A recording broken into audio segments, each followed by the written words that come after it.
go.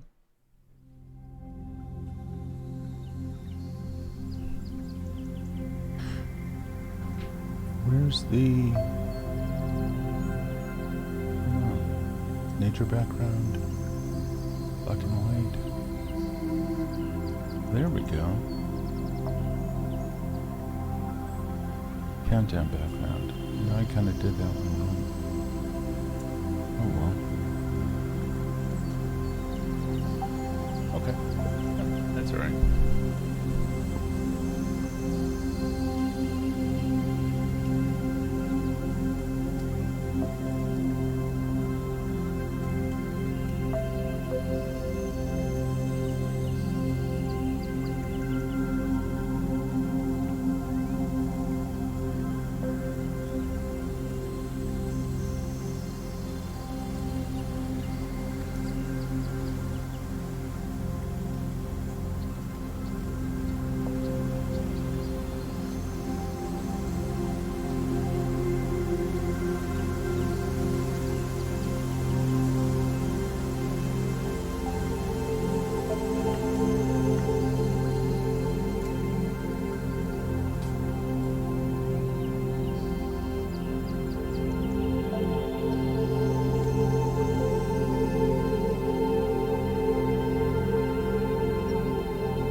Hey guys, we're back. Hello. This is cool. Okay, cool. Yay, everything's now working. Hi everyone, welcome back to Evindale and branching out at Leshy's Tale featuring Erin My Laundry. Hi. Yeah, hi. I'm assuming sound and everything like that is okay. So when we last left off, Erin, do you remember where we were? Yes. So we traveled a whole bunch. Okay. Let me see if I can get the correct order. Okay. Usually Eric does these. Yeah, he does. Yeah. So we left my home, went through the woods, almost got scooped up by a big bird, necrotic bird. Managed to break through most of the woods to like this bramble section, and there was a bear. And I was able to avoid conflict because somehow I could not, with the magic dice, get through the bramble. Oh, that's right. Yeah. With the bear and everything. Yeah. Yep. So I got to boop the snoot and it was great. And then went to the lake to try to make sense of the riddle I received in my dreams about a magic tree. And found a magic tree that shows up in the middle of the lake if you stick your head halfway in the water. And swam out there, met a dryad who ended up being like those super helpfully aggressive aerobics instructors that are like, you can do it. And then... That's like the best description of an NPC I've ever heard. Yeah. And you know, she had 80s hair for days as a dryad. Of course he did. So, It's like... So then traveled through plains to hills to a heart-shaped cave. PLAI and yeah, not like planes of fire. Through like downed aircraft to get to this place. This isn't the forest, people. Oh, God. And then we went to oh, I love you too. We went to this cave that was the shape of a heart, and had to write what I loved in the book to get in. And I put Barbara. And then we left the cave. There were magic waters in the little pond in the cave. So I deep conditioned overnight, and then I left the cave the next day. Went through the hills, found a couple like kind of probably not so nice groups of people or creatures. And the remnants of a war zone, a battlefield, and headed southwest to a magic forest to find a waterfall. Actually, first it was the cliffs to find a magic waterfall. Yeah. Was it the cliffs? Yeah. No, it was the forest first. Well, those details don't matter. It's what you found behind it. Yeah. Well, it does definitely. The big tall tree giant was super important. He was kind of a thing. Yeah. Yeah, and then ended up, long story longer, jumping into a waterfall and holding onto a rock to get down beneath like the tumultuous water. Ended up in another cave, and that ended up transforming into the circle of the verdant green. That is correct. Well, it was the cave, and then the person inside did that thing, and then everything came to life within the cave. Yeah. So and then I went to sleep, and that was pretty much it. But there was also the one inside the cave said that you may have to do something for the verdant green for them to be able to help you, and all of this had to do with a trinket that you were given. Yes, I have a necklace from Darian from the first episode, who was given that trinket by the verdant green, and it was supposed to represent the last seed of the first Leshy. That's right. And that was the quest. But do you remember why you were on that quest in the first place? I'm on that quest because trouble is headed towards my house, and nobody seems to care. Yeah, it's all of humanity is at war during the Third Age of Evindale, and where we are in the far reaches of Evindale, in the far northeast corner where or of the continent of Erin. Wars haven't yet gotten there, but everyone's favorite Leshy over here and her entire land is now going to be threatened by the expansion of kingdoms and empires and tyrannies, and there's fleeing creatures and other things like that. Nobody seems to want to do it because everyone of nature's like, it's just those silly mortals. It'll pass. Yeah, well, so this little Leshy decided to go out there and try to fix things on their own. So, yeah. And this is a solo campaign, so here we go.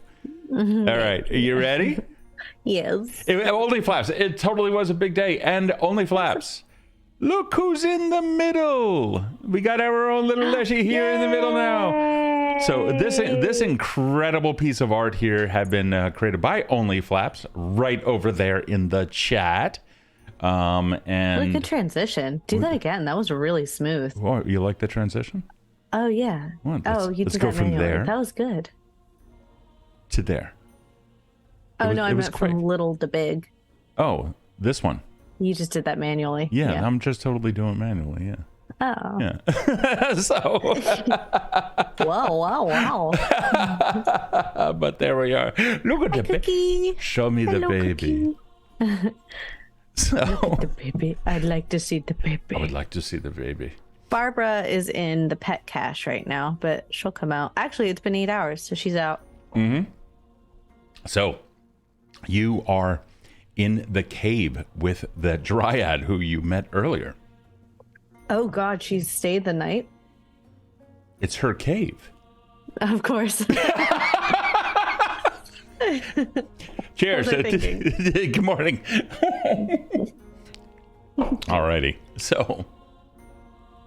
Wakey.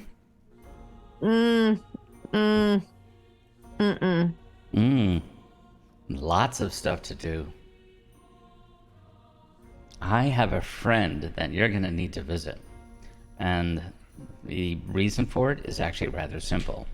We can use a neat little flower, but you're going to give it to our friend. And our friend is running into some problems. And this sounds like something that you can handle. Because if we go in there, they all know who we are. And it's never nice if we go there. We've kind of formed, shall we say, enemies. Those who are servitors of destruction. And they will simply attack on sight. But you have the distinct advantage of being so small. I mean, well, all right, fine. I'm smaller than you are. But they don't know who you are. And that could be an advantage. So we're going to send you out there, and we need you to go find, or rather, you will need to find, for your quest to find the last seed of the first Leshy, you will need to do this. It's your hands that must touch the flower. So, you want me, just to clarify, to find a flower and bring it to this other person, or I actually don't know what they are, and give them the flower for the circle. Well, her name is Sivaras. Sivaras. However, she's a surly one. You're going to have to, shall we say, smooth things over. She has a tendency to eat anyone that kind of looks at her wrong. So you will have to do whatever you can to stay alive. But it is for Sivaras that you will have to get the flower. And Sivaras, first you're going to have to convince her that this is a good idea. And Sivaras doesn't like to leave her little grove, so you're going to have to be the one to go do it. Why does she need the flower? Oh, it's all part of the ritual. She's the one who knows how to find the last seed. Well, the next step in your journey, anyway. Are we Even giving I her can't like a do that. truth serum? Not quite. I wouldn't try anything against her. Well, no. I don't want to do that. Oh. But like, what does the flower do that's part of the ritual? Well, the flower's an oratel. What's that? You don't know. No, it sounds like oracle, so I would assume it has to do with like telling the future. Not quite. Let's go a little bit more natural and a little bit more primal. The oratel flower is left behind wherever Cythlia has stepped foot. And by giving her the flower, we can... there'll be a connection to the last seed of the first Leshy, which was made by Cythlia. Exactly. Fuck, that's cool. Okay, let's do this. She's not a dragon, though, is she? Oh, no. No, she's not a dragon. She eats baby dragons. I think that might be worse, but I'm going to let that one go. Okay, what does the oracle look like? Oh, the oratel is typically a 3-petaled white flower, approximately half your height. Rather unmistakable. However, in these regions, they've been... Let's just say it's the only one of its kind anywhere in this vicinity. Cythlia once supposedly stepped here. If you don't know who Cythlia is, of course. Well, do you know who Cythlia is? Do I know who Cythlia is? You can totally... it doesn't matter if your character does or not. It's if the player knows, then that's fine. Oh, yeah, no, I didn't know if Bramble would know. Yeah, her name's been tossed around. I think I slept through a lot of that lesson, though. But she sounds powerful. And... Cythlia? Yeah. Oh, sounds powerful. Well, Cythlia created the entire physical universe and all of its tangential elemental planes. Pretty powerful. See, I was right. Well, yes. Contextually, Yeah. correct. Well, technically, yeah. However, Cythlia stepped everywhere. Cythlia created everything. Mortals no longer really believe this, but there's some cults that come out and around, etc. However, it is Nordaga's presence here. Nordaga is the facet of nature of Cythlia's corpus, if you will. Mm-hmm. Every avalanche you see, every bounty harvest, every little bit of nutrient in the soil, all of that is Nordaga. When you plant a seed and a tree grows, that is the will of Nordaga. However, and that is where the seed initially came from Nordaga via Cythlia, or rather from Cythlia via Nordaga. But what you're looking for is going to be the oratel. Now, how it looks now, I can't tell you. But I have a feeling you will know. You may have to conduct some tests. I've never seen one myself. But Savaris tells us that there is one in her realm. Realm sounds like she's magical. Should I... Lair. Maybe that's a better word for it.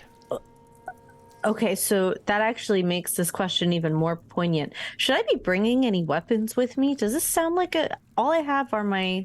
And I like poke my thorns with my other thorns, like a little... Sure, yeah. Woo. I would bring whatever you can. She may ask you to do some stuff. She's notoriously lazy. Oh, okay. Yeah. She allows things to come to her. Believe me, she has many mechanisms that allow her to feed traps, if you will. Okay. So don't step in the traps. Oh, you'll know the traps. They're webs. I'm sorry. Is she a spider? Well, she's a little bit more than that, love. Oh my goodness. Okay, I actually am less confident as I ask you questions. So we're going to be surprised when we get there. Which direction approximately? You are going to head a little bit to the south. You're going to stick to the woods. As you know, we are behind a rushing waterfall. However, that waterfall is in the bottom of a canyon. You're going to have to come out of the canyon, go back into the woods from whence thou did come, and then head south. When you start seeing the webs, I can guarantee you, no other spider has created them. She ate them all. She's the only one. She claims dominion over these lands. Now, she is an ally, tenuous at best, but an ally. That is why I would be very, very polite, if you can. However, she's also exceedingly intelligent. And if she figures out that there's any kind of a trick, hopefully your Ent friend can assist. But I don't believe he's going to be there. Okay. Any questions? Nope. I think it's as good as I'm gonna get. Well, I wish you the best. Of course, if you do get the flower and you give it to Severus, come back here. You will not be returning with anything other than anything that you may have found that Severus put you out on. But when you do return, it may be some days before the ritual is cast, because now we have to go to her and entreat her to cast this ritual and what have you. But then you'll be able to find the last seed. It'll at least open up a map of some kind. Ooh. Exactly. Okay. It'll point us in the right direction, and that's as best as we can hope for at this point. You came to us. Somehow, you were picked. Or rather, you chose this. You're going to affect the world. Don't be frightened by what you see and what you encounter. You're mighty. Very mighty. I don't care what anyone else back home says. You got to me. Now let's get you to Severus. Okay. With that, any breakfast or anything along those lines is eaten in order to get you completely refreshed. Barbara is in your knapsack? No, she's right next to me. Right there. Okay, cool. What does Barbara look like? Because I know the plushie isn't Barbara, but... Barbara, I'm going to make a little cosplay outfit for her. Oh, God, that's adorable. Barbara is a thistle Leshy. She's my Leshy familiar. So she's a thistle where her bulb, like her body and head is like the bulb of the thistle, the green part. And then her spikes, she's a porcupine. So her spikes are the purple flower of the thistle. That's freaking adorable.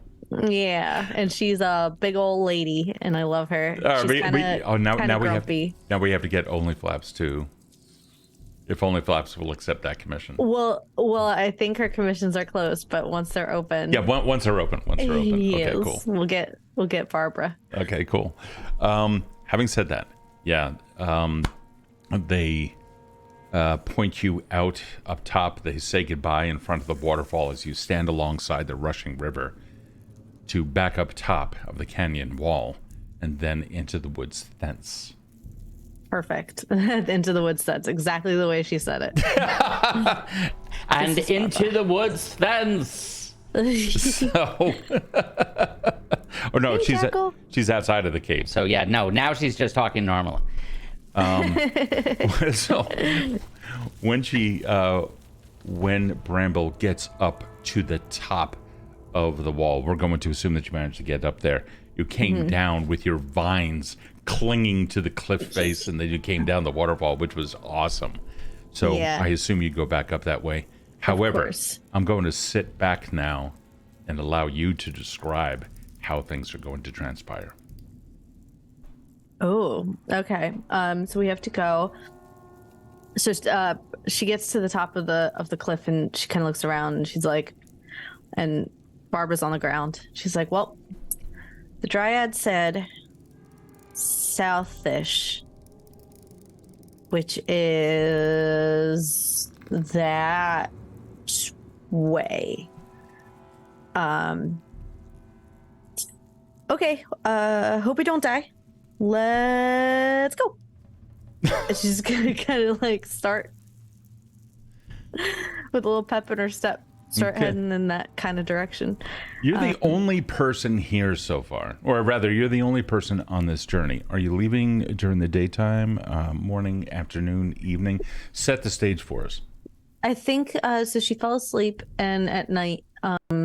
So I think she got a full 8 hours. So she's probably leaving mid-morning. And there's, I think it's kind of void of any sort of like human touch right now because that was kind of up north. Right. So it's very quiet, except for like the sound of the receding waterfall behind her. Okay. I think she's going to keep an eye out for webs, although she thinks it's probably too early for that. Okay. But the Dryad did say that Cythlia, what are the flowers called? Or cadel? What is the plant, the flower thing that I'm looking for? Whatever they're called. That they were the... Well, I'm actually going to write it down because now I'm going to forget. It's something. I'm going to put something here. This is not what it is. So she said that Cythlia used to go everywhere that she stepped. And if so I think the whole time Bramble's like trying to reason why they're no longer there, like why the flowers no longer exist. And if there was any sort of like strife between Cythlia and Nordaga, because Nordaga is the facilitator of nature. Mm-hmm. And if they're no longer there, then why either Cythlia abandoned them, meaning everybody, or Nordaga punished everybody by taking the flowers away. Because the flowers seem magical. They seem very important. So if they're not there anymore, why not? Understood. Okay. I'm going to pull up a map so that we can go through it. Okay, I'm going to export the map so this way we can just put it into Foundry and then you are able to see it as well. Okay? Sure. Okay, 1 second. Alrighty. Nordaga is a facet of Cythlia. Chances are there's no separation of them at all. So Nice. I wouldn't expect to see that. Ortel flowers tend to be scooped up because they're the equivalent of ancient artifacts. And if one is found, they're usually druids tend to go immediately after them. You remember this. Now, of course, during this time, you are walking through a forest and you are doing your thing. So no worries there. Alrighty, I'm going to grab, here we go, 1 second. Let me grab the map for you. Meantime, what kind of equipment do you have on you? I think I have a little acorn bread left. Oh. And Barbara. And Barbara. And the amulet. Okay. I don't have anything else. I've got my magic and I've got my thorns and vines and shit. Okay. And then Barbara's quills. And Barbara's quills. Okay. Alrighty, 1 second, and we will get you to where you need to be. There we go. So let us come in here and show where you are. All right, cool. Let's see. Where's your little doohickey? There you go. Map is green. The map is green? Yeah, it's like a dark green color for me. Are you able to see the map? I'm going to show it on screen in a second. Yeah? Okay. Okay, hold on. Oh, no. Hold on. There we go. All righty. So, here we are. Let me move Bramble out of the way just for a quick second. You came down into this area here, into this little nook, and down a fall. And it was here that you managed to find the dryad. However, coming back up, you then came down into these woods. So our friend Bramble is now on her journey heading south. However, there's no real clear instruction of where exactly you need to go.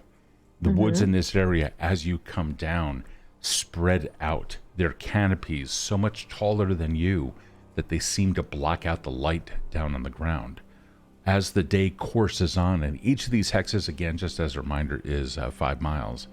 So as you end up going through, it might be towards the end of day before you even see anything like webs.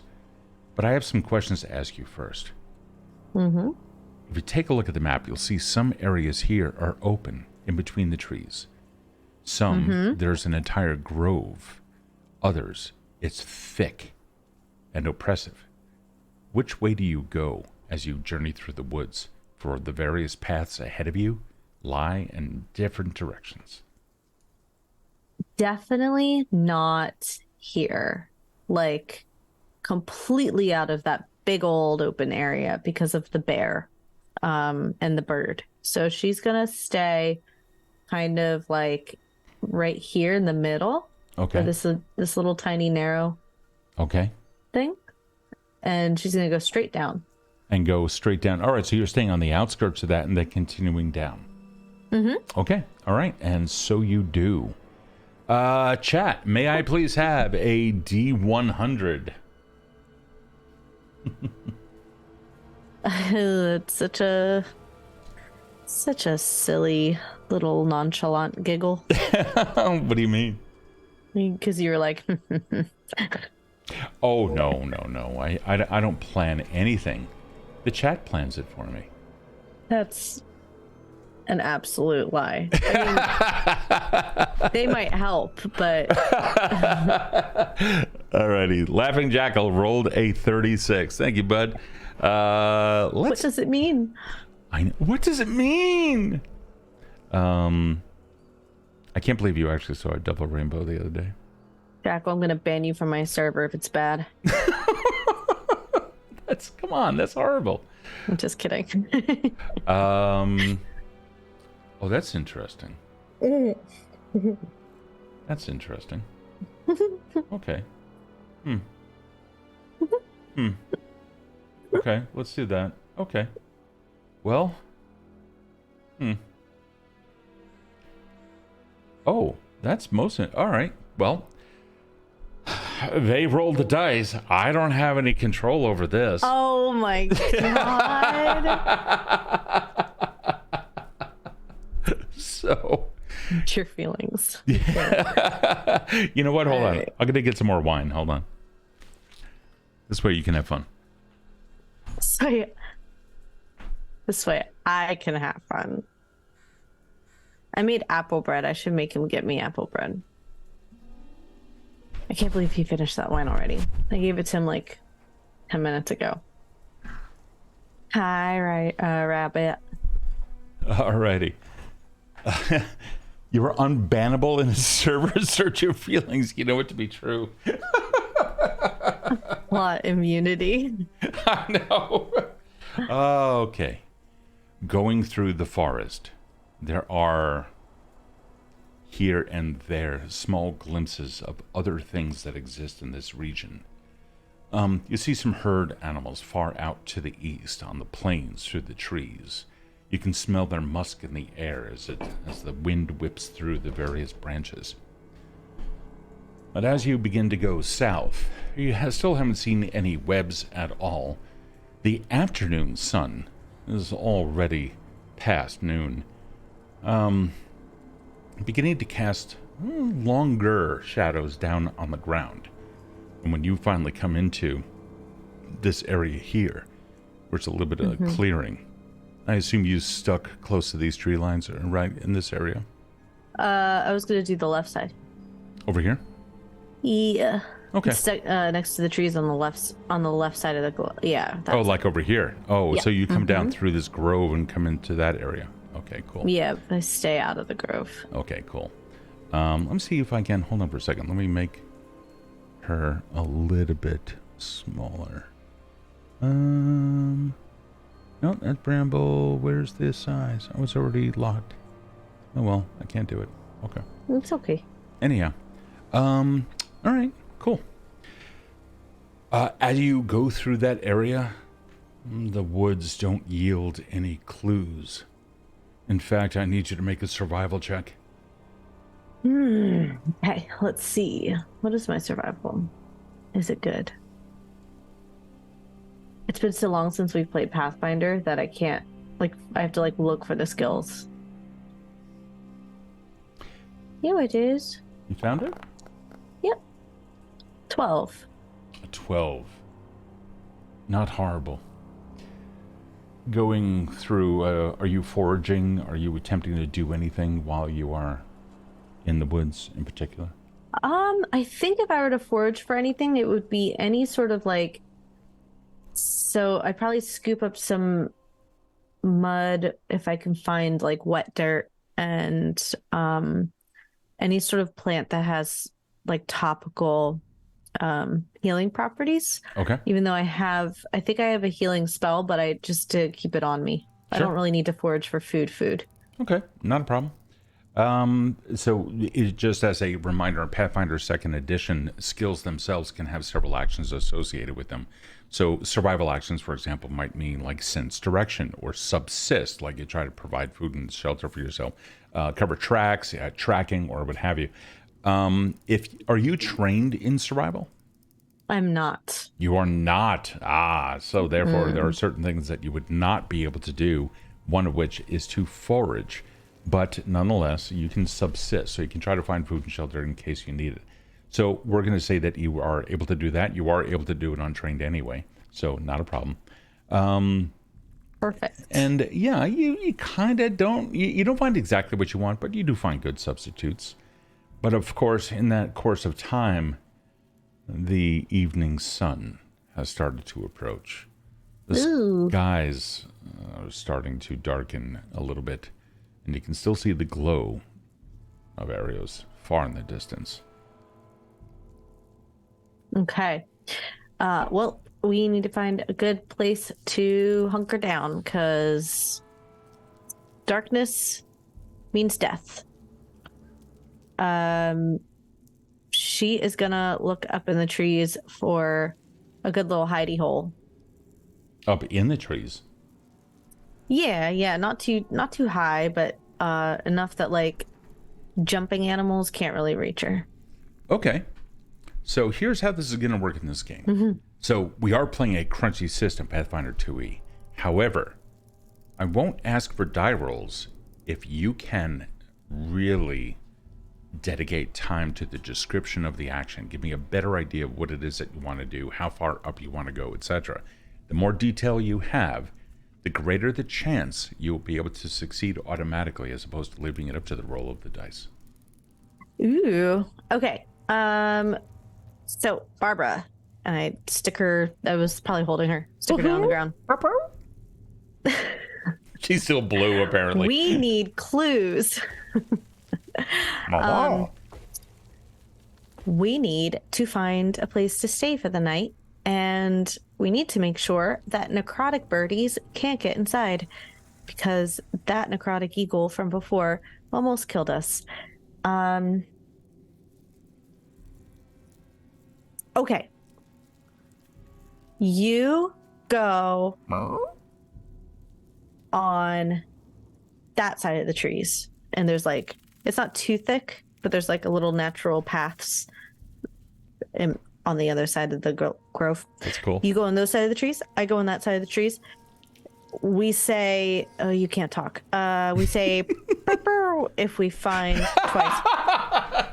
If we find a hole that is big enough for both of us for the night. And is danger.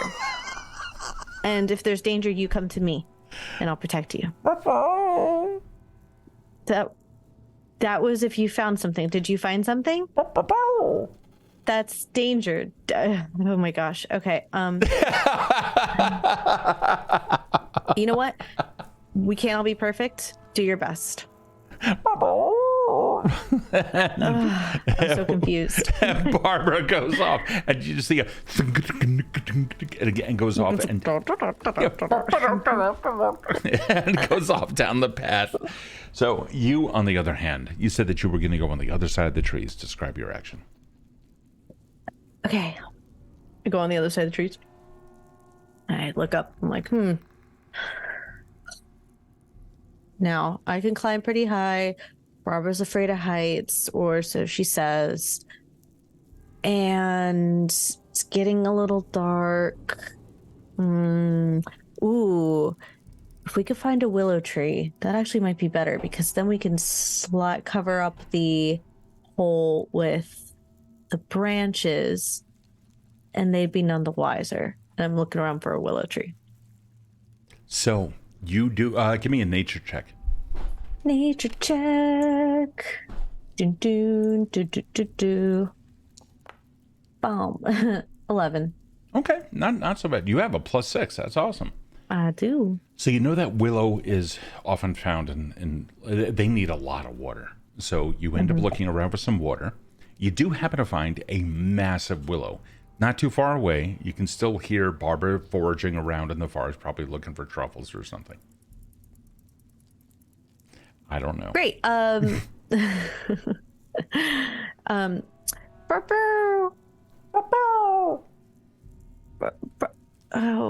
I forgot to tell her what happens if I find it first.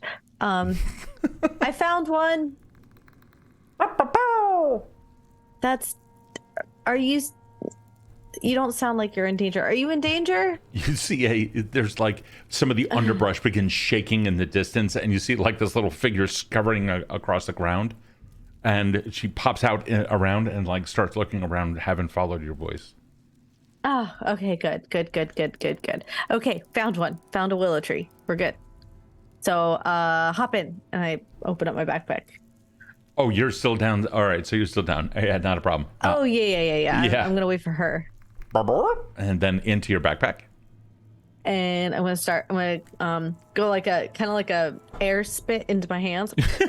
Okay. And then I like sharpen my thorns. Okay. They're like hand cleats, and they go up. Hand cleats? Yeah, basically little thorns on my hands. Oh, and I'm gonna that's adorable. climb up the tree with Barbara. All right, and so you do. You get up there. Fortunately, you were able to find a place that is going to provide you with enough shelter. The branches there provided a lovely little nook where you can hunker down for the evening, and the surface of the very large branch in which you found yourself even has a nice little groove on it. So you're able to just like sit there, no fear of falling. Do you sleep there overnight, or do you post watch? How do you go about this? I'm going to pull the branches. So I think that my hands are probably sticky from all the like stuff I've collected, because I have like no protection on my hands. So I'm gonna wipe the side of the branches with like sappy material and stick it against the hole, so it looks like little, like those hippie beads. Hippie beads? That go down over the doorway. Oh, wow, like a 70s reference? Yeah, but it's wow. but it's gonna kind of like, cover up the hole. Okay. That's not a problem. Yeah, it's That's nice, awesome. and it looks good. And then so. she's gonna spend an hour before going to sleep doing, because I think one of her cantrips is like hydraulic push. Yeah. So she's like, "Oh, willows need a lot of water. You're probably thirsty." And I'm gonna like hydraulic push, but like as gently as I can. in like the corner, into like the corner of like where I'm sleeping, and then like be like, "Okay, here's a little drink for you." Okay, well, not a problem. You do, and the willow just like sucks it all up immediately. Not a problem at all. Fortunately, what they rolled in chat also meant that nothing was going to happen. Jackal can stay. Jackal can stay, so no problems there. Yay. When you wake up in the morning, the sunlight really is in your eyes. I mean, as much as it can be with the block of the hole. The hole itself was unmolested all night. Nothing came up there. In fact, you heard a couple of birds or what have you. You heard several owls during the night doing their owly thing, hunting and what having you. Little hoots here and there. Of course, once they flew, you couldn't hear them at all. That possibly was the most terrifying thing. It stood there in front of, did not interrupt your long rest. It stood in front of the hole. Giant eyes, a face almost as large as half of your body, stood there and did not try to peck in or claw in. And then turning its head, constantly looking around, eyes very, very wide. This thing would be able to rip you to pieces. But then it turned around on the branch, did a full 180, scurried along to get away from the trunk of the tree, spread its wings, and simply guided down silently to find its prey for the evening. That was the only encounter you were able to find. Not exactly you looking for some, but you seemed to be safe. When the morning came, as I said, the sun was in your eyes, beating right through to the hole. Little cracks here, rays of sun feeding through what you set up. The day is already warm. It's a nice day out. It feels a little magical, and still not a web in sight. Okay, we gotta find a web. We gotta find where a spider would hang out. I don't think, Barbara, a spider would hang out here. Seems like, I don't know, too cozy, too whimsical. I'm imagining spiders would stay in like more cavernous. Maybe we should be underground and like packing my stuff and like Sure. rolling my giant leaf sleeping pad. Okay. Good thing I'm not afraid of spiders, and Very good I'm thing. going to like do one of those like at the edge of the hole I was in. I'm gonna do one of those step forwards, like I'm gonna like just dive out, but my feet kind of go into the thing, so I just kind of go whoop and then just walk down casually. Oh, just and your little vines are like holding you down to the to the tree. Fantastic. Yeah, you do. Just go and on down you go, and you have Barbara with you. When you reach the ground, you can see the remnants of last night's meals from several creatures of the woods. The woods do eat. They flee. They do everything that you expect them to do. But this is also a subtle reminder that this is not home. If you are found by any predator, chances are you will be taken. But for now, the day greets you. The ground is warm, and you can feel or see a low mist on the grass in front of you. You're currently facing south, the lower portion of our map here. Which way would you like to go? Thank you for the sub, Burley Earl. Appreciate it. Thank you. So, if everything is like 5 miles, there's no way I'd be able to tell what is too far away. Right. Obviously, that was a silly thing to say. But there are cliffs down south more. So I'm going to continue south until the terrain changes. Oh, down this way. Yeah. So like right now I'm like How's your I'm food situation? Well, Bramble doesn't need to eat. She's a Leshy. Okay. So food situation's okay. I think she just likes to indulge, and it probably gives her a little bit more clarity. So I think if I go down here to like right here, there's like little cliffs there, so I might check out that eventually when I get there for signs of spiders. Okay. So, by the way, you may want to look under plant nourishment for your ancestry. Cool. You gain nourishment in the same way that plants or fungi match your body type normally do, though through some combination of photosynthesis absorbing minerals with your roots or scavenging decaying matter. You typically do not need to pay for food like a typical adventurer. So if you normally rely on photosynthesis and go without sunlight for a week, however, you do begin to starve. So while you are Leshy, you do require nutrients. Keep that in mind. Okay. It's a little bit foggy, so I'm not going to worry about it today. I'll wait till the next, like, really sunny day. Not a worry. Oh, it's already brilliant out there.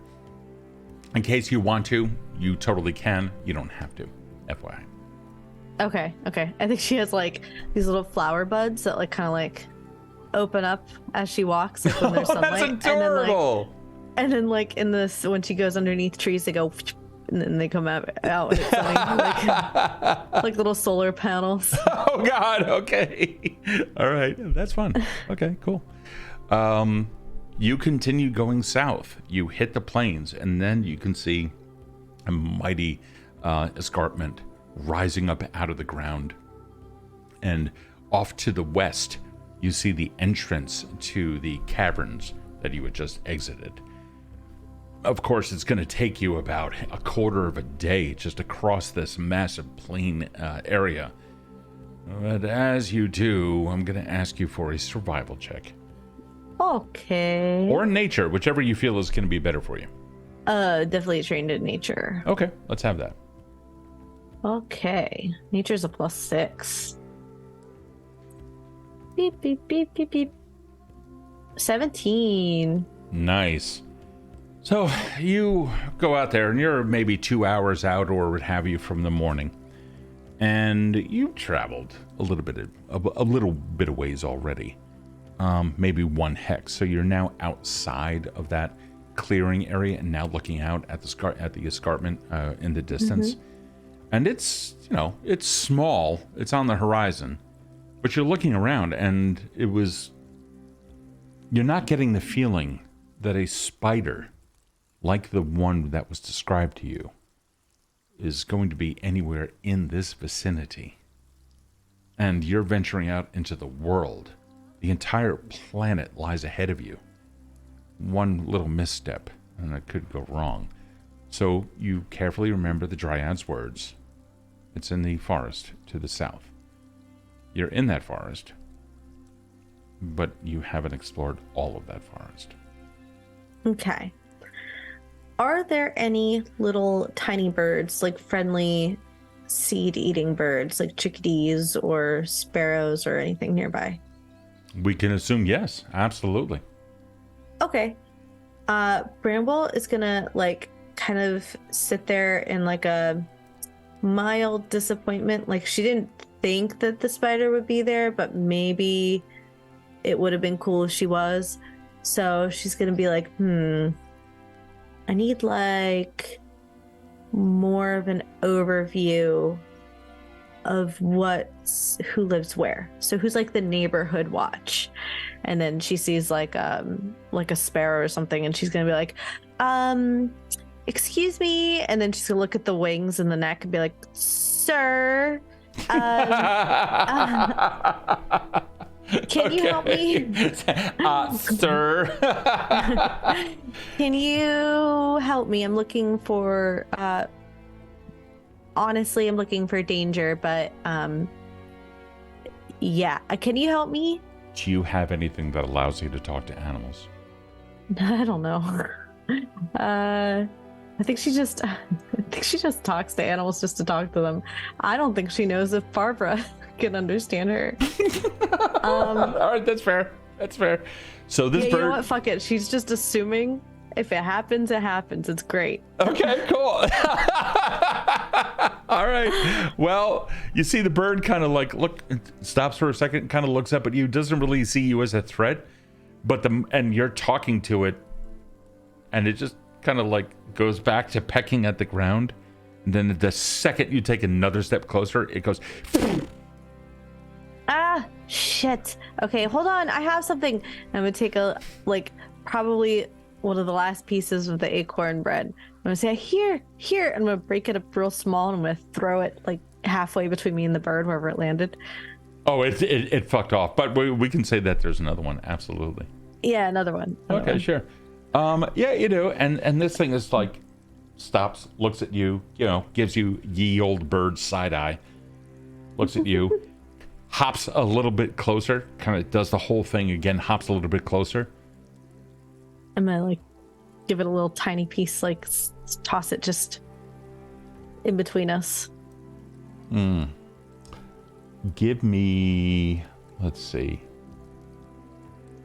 You know what? Give me a diplomacy. Why not? Diplomacy for the bird. Diplomacy for the bird. Yeah, I want to see if you're doing anything threatening. 11. Okay, all right. It's not horrible. It's not horrible.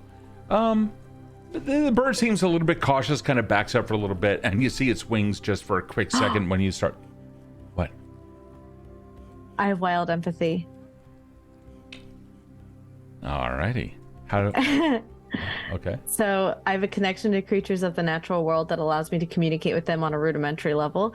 I can use diplomacy to make an impression on animals and to make very simple requests of them. In most cases, wild animals will give you time to make your case. Yes, you can. It's your character. Not my job to tell you what they can do. So, okay. Fantastic. So what was your diplomacy? 11. Okay. So, yeah, it's a skill action. Make an impression. So you have to engage with them for 1 minute. Okay? Okay. Hey. Hi. I'm a Leshy.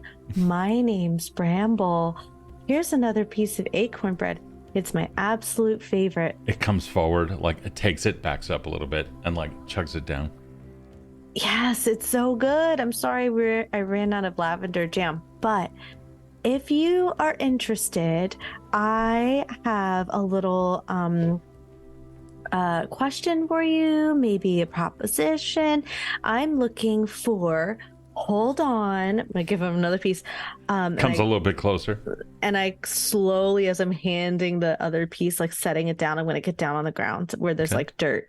I'm gonna draw a spider in the dirt, and I'm gonna say, I'm looking for that one, and it's gonna be like a real fat spider with like a crown on it. Big spider? Yeah, a crown on its head for like, this is like the head honcho spider queen, and then like a bunch of little spiders. And I'm gonna poke to that one. I'm gonna say, that spider, have you seen that spider? Have the rest of my acorn bread. It's okay. This is so adorable. Okay. All right. So, yeah, not a problem. You see the bird? It looks at the drawing. One eye down at it. It switches eyes. Looks up at you. One eye looks back down. Grabs the other piece of bread and then flits off to the northwest. Cool. I'm gonna look at Barbara. I really hope I didn't waste all of that acorn bread on that bird. So Barbara's like, I will find a way to make you more if I have to. And I know in my head that's a complete lie. My baking skills are shot to shit. Right, because you don't bake. So looking at the map real quick, and just to confirm, the bird flew off in this direction. Okay. I'm going to wait like 5 minutes, and then like I think maybe he's just getting a friend or something, and I'm just like I don't know. And then I realize like, oh shit, you know what, I think we should have followed him. Barbara, why didn't you tell me we should have followed him? And I'm gonna start following start going in that direction and say like, hey birdie. Hey birdie. Where'd you go? Jesus. So yeah, you're doing your thing. You start heading. About 5 minutes does pass. The bird does not come back. When you hit the wood or so, there's a right in your face, and you could see the bird had done like a quick little dive by and like booked out. And you could see it sitting on top of a branch looking at you. No crumbs in its mouth at all. And then it just hops from tree to tree waiting for you to catch up. Or flies from tree to tree. Okay, I think that's a clear indication that we're supposed to follow him. Okay, we're coming to get you. But not like get you. We're just coming. We're following you in a very friendly, platonic way. Why do you need to specify platonic? Why? You know what? Do not answer that. Do not. Friendly way, not evil way. I'm not coming to get you. I'm just coming to follow you as you go and lead us to the Spider Queen. Okay. Platonically. So weird. Sure. So, yeah. Okay. The bird ends up flying down. Now some time has passed. You've now gone from here into about 5 miles in.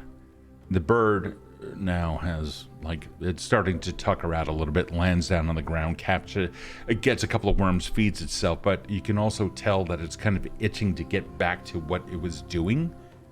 And while it is being friendly to you, it does have a good attitude towards you. And even helpful.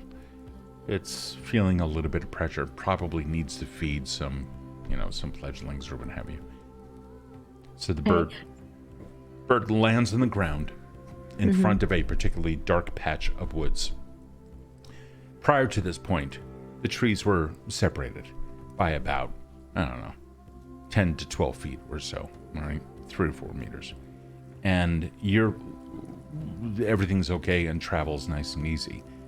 But then the underbrush begins to thicken, and you find yourself, travel is now slowing down a little bit, until finally there is a briar patch that is out there, and you can see it's maybe 2.5 feet tall. You're gonna have to duck down or crawl in order to get through, but the bird lands right there. Oh, is this where I need to go?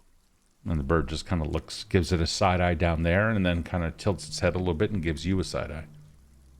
Oh, okay. If that's where I need to go, then thank you. You could go back and do what you were doing. I appreciate your help.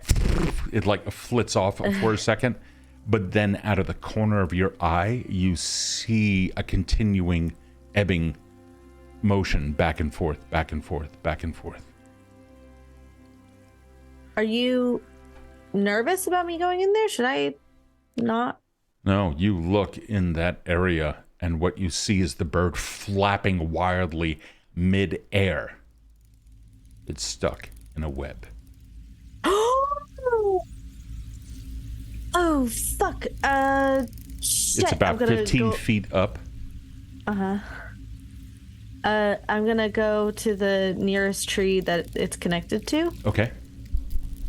And if it's 15 feet up, I'm gonna go up to wherever the closest anchor is, and see if I could use I'll rip off a piece of bark on the tree. And be I'm sorry, and, rip it off, and then cut through the web. How do you climb up the tree?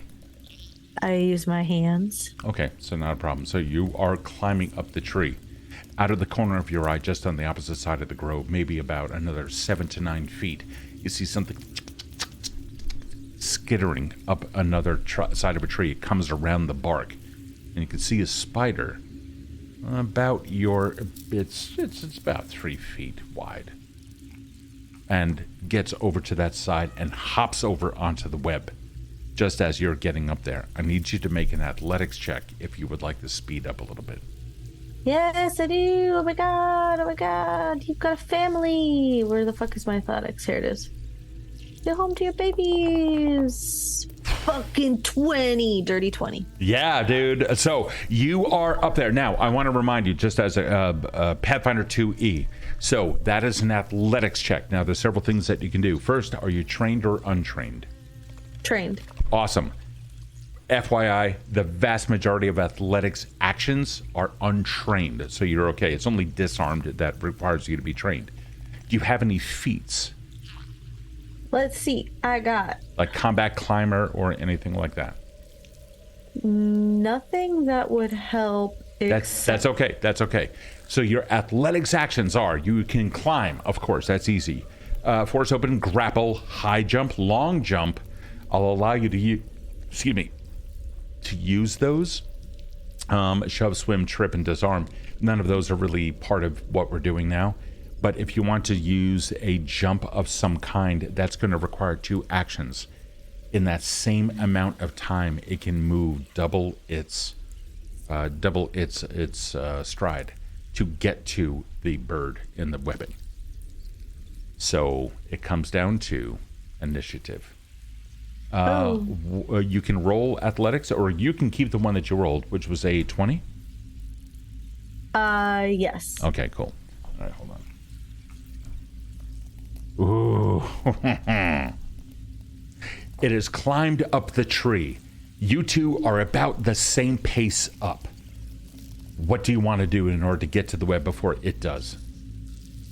I would like to...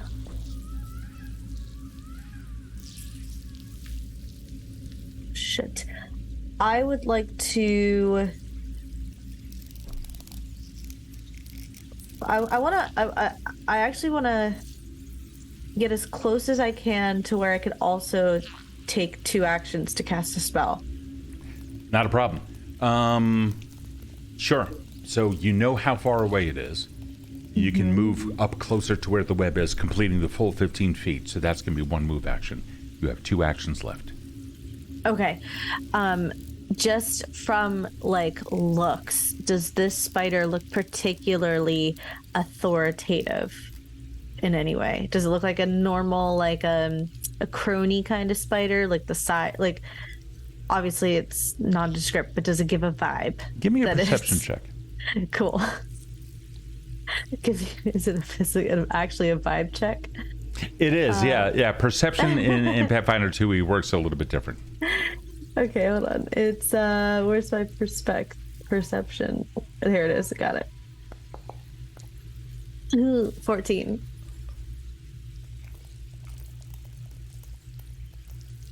So, you've not seen a spider like this before. It's large. Most of the spiders back home aren't this big. This thing is like reaching out with its 2 front legs and already testing the web, and you can see, like slow-mo in time, it's getting ready to spring. There's nothing particularly regal about it, to answer your question, but it is a big-ass spider. I mean, its full leg span is the entire height of your body. This thing could also probably spin you into a web real quick. Okay, so I think because she's not certain, Bramble is gonna hold her hands out, and first they were at the spider, and then she's looking anxiously I don't know who it is, and then I'm gonna go to I'm sorry, and I'm gonna do hydraulic push on the web right next to the bird, and I want to soften the stickiness so that the bird can try to fly it, get free. You've seen birds who have gotten wet before. Depending upon the amount of dampness, they do reach a point where their wings become soaked and they can't fly. Well, I don't want to hit her, right, or him, the bird. I want to hit the web. On which side? On your side or the spider's side? The spider's side. Okay. Alrighty. Give me a, oh boy. So, yeah, we'll do it this way. You're trained in in athletics. You know, it really is it's more like an unarmed. No, oh, wait a second. It's a spell. Use a spell casting check. Spell. Yeah, use a spell casting. Yeah. I'm a dummy. Use a spell attack. Let's see what you got. Okay. Let's see if I can do this. Yeah. So you're aiming for something that is very specific, because you don't want to. Yeah. So let's see what you got. Okay. Normal. Ooh, gosh. 12. It's going to Will do. work. Okay. So you manage to. It hits the web, busts through some of that web, and the bird, still in the web, swings down, now approaching the trunk. What was the casting time of that? How many actions? 2. Okay, so it is now the spider's turn. The spider now leaps over into the air, into the area where the web used to be. And you can see it just kind of like it begins tumbling down to the ground, and it lands. Hold on for a second. I get a reflex check. Oof, it lands with a crunch down on the ground, and you can see its legs like folding up. Some of them Ooh. still twitching as it lays on its back. Ah! I didn't mean to do that. I'm sorry. I'm gonna look at the bird. Are you okay? The bird is now completely wrapped up in web. What? I thought that would have worked. Okay. Well, it broke the web next to the bird, but it didn't Okay. break the web on the bird. Okay. I'm gonna look at shit. Okay. I'll see. You're the only one who can do anything now. Yeah, no. I'll see if I can help you, and I'm gonna like climb over to the bird to see if I could like. Yeah. So the web Pick came through the down web. here, and like, hey, so you were up here, right? So the web Yeah. came down like a poor little thing, like bashed into the side, and then you crawled down. Okay, Yeah. so you come down by about 5 feet or so, in order to catch up with the bird. Well, the bird's in front of you. We're gonna say, you know what? Describe what you do. So I'm gonna like get up real close to the bird, and as it's like trying to struggle, I'm gonna like pet the parts that aren't covered in web and say, "I'm sorry, I didn't mean to do that. I tried to free you. It's okay. I'm gonna just hold still. You're making it worse. Hold still. You're making it worse. It's okay. Shh. It's okay.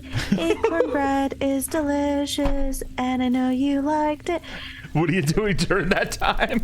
I'm like pulling the string and like kind of like going between my fingers to like make it like roll it up into like little balls to like toss it aside. And I keep looking over my shoulder and be like, "I'll be with you in one moment, ma'am. Don't die. I didn't mean it." Okay. A reflex save at 16. You managed to do this very well. The bird is free. There's still some webs now that are now stuck, but you can see the bird is like really trying to like flick it up. It bounces up. You're still on the tree, mind you. Your vine's still lashed around it, holding you fast. And the bird hops up on your shoulder and like gives you a quick little triple peck on the cheek. Oh. Okay, and then flies off. Some little streamers of webbing still on its body. Meanwhile, you look down at the ground. The spider's not there. Fuck, that's not good. Okay. Getting out of here. If your name is, what was... You hear What was her something name? moving in the woods, passing by. It sounded huge. like bigger than the other thing, the other spider? It vibrated the ground. Oh, shit. I don't think that was the Spider Queen. And I'm gonna look for a place to hide. I want to try to get a look to see what I'm dealing with. But I don't want to go out of my way. Okay. You don't want to go out of your way. Okay. Like, I don't want to go too far. I want to find a safe space to spy. Well, just on the other side of where you are is a thicket. You can't see beyond it. Oh, that's the 2.5 thing. Okay. That's exactly. There's the briars, and there's a small tunnel leading in between that. You'll need to like get down on your hands and knees to even crawl into the area. And where that sound came from beyond all of this. It's almost like there is a full wall of vines, like grapevine. You know how invasive they are? They're stretching between the trees, completely obscuring any kind of view into that darkness beyond. Okay, so I probably want to go that way to get away from the big thing. So I'm going to go that way. I'm sorry, which way is that way? In the tunnel. That was where it came from. Fuck that. I'm gonna go. Shit, but I do have to like find this spider. How close does it seem like it's to the entrance of the tunnel? According to the sounds that you're hearing, anywhere in between 20 and 70 feet, depending upon how large it is. Okay. From the safety of... Nope, there is no safety. Bramble's gonna say, gonna shout, like, I don't know if you're who I'm looking for, but I'm looking for... What the fuck was her name? Beelzebub? What was her name? Asmath?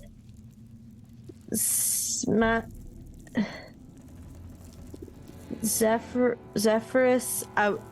Something with a Z. Does your name have a Z in it? Shit. That's so rude. It's a beautiful name. I really admire your work of your comrades, your spider arachna friends. Look, this... Oh, I'm so nervous. I'm You here... hear something off in the distance. Like it went away? No. As if you were here, it's moving this way. Okay. Like, you're here. Yeah. Where you need to go, this little tunnel, if this is a bird's eye view. Okay. Yeah. Where the tunnel is here. And wherever and then you have like grapevines and other things like that completely obscuring this whole area. And somewhere back here. Oh, okay. Yeah, I'm gonna go that way once it's passed. You can hear it passing in front of that area again, and then it stops. Like stops in the area or passes and then stops? It stops in the area. Oh, shit. Do I have to ask to come in? Can I enter your home? I'm sure it's lovely. Please don't suck my blood. I don't have any, if that helps. Just divine Leshy, very brittle. And that doesn't mean I'm not strong or anything. Just, you know, I am. Maybe just not tasty. So I have to talk to you. I'm gonna risk it for the biscuit. I'm gonna start to climb in through the tunnel. Okay, you go. You head into that area. There's a creepiness all around. You've given up on sunlight behind you to be enveloped in darkness. You can almost hear the sounds of creatures moving beyond, echoing off of the thick bark that lies all around you. Brambles and thorns everywhere. A single slip, and some of the leaves of your body are scratched open, only for them to turn brown over time. When you come out, you find yourself in a darkened area, but at least the path opens up a little bit. Ooh, at least, right? At least. What the fuck is that over there? Look at the creepy person body that's all wound up in the web, hanging. It's a thing. In the corner. Okay, I have bad history with being out in the open, but I'm going to do this diplomatically in good faith. so please don't kill me. Okay. I'm here to help. The circle sent me. For some reason, my thingy isn't working. So 1 second, I'm gonna switch over to a different view so that we can Did you actually try see this. Pressing F5. Wow. Wow. Hold I on. need more wine. You need more wine? Okay. Yeah. Come on out here. I have it. Oh, sweet. Okay. Yeah. Why not? Totally. Totally. Hold on a second. Totally. Not a problem. Hold on. Let's get this over here. Put this down over here. Let me do this over there. Hold on. I'm going to get this thing set up. So it's, it's down on the ground. It's down there. It fell. Bring it back. Erin right now is like, oh my God, this horrible, you can totally hear an echo. Erin right now is pouring wine into the glass and giving me the dirtiest of looks. Hold on. There. I hope, yeah. Squeeze that. Okay. You good? Yeah. Erin broadcasts from the next room, and the door's open right now. That's why you can hear my voice twice. Guy's so nice, we hear him twice. Okay, so now the door's shut. This is so messed up. Okay, I want some apple bread soon too, but I'll wait. Okay. Do you? Okay, cool. I do. I really want it. Alrighty, I'm waiting for you to. That apple bread you made was absolutely. It was fucking banging. Wasn't it? Yeah, it was good. So It should goddamn actually. I should get advantage on all my rolls today for that. good. No. Damn it. Sorry. so sorry. I don't get it for drinking floor wine either. I'm so sad. floor wine. Yeah. Alrighty. So what do you want to do? Okay, so she goes out starts to step out in like the middle, and she like notices that there's definitely a body to her right and left and across the way. So I am really terrified of open spaces, but there's bodies on the side, so I kind of don't want to go that way, and it's very webby. Let me see if I can get you a view here. There we go. Okay. We've got such a nice home. Looks very. I love what you've done here with the. You remember the walls. voice of the dryad when it told you Remember, this thing can eat all of us. to wildly paraphrase. Yeah, I don't think she actually ever said that. Bramble's memory and my memory are the same. Okay. But she also said, and I'm not paraphrasing, be very polite. So I am being super, super kind about her space. Okay.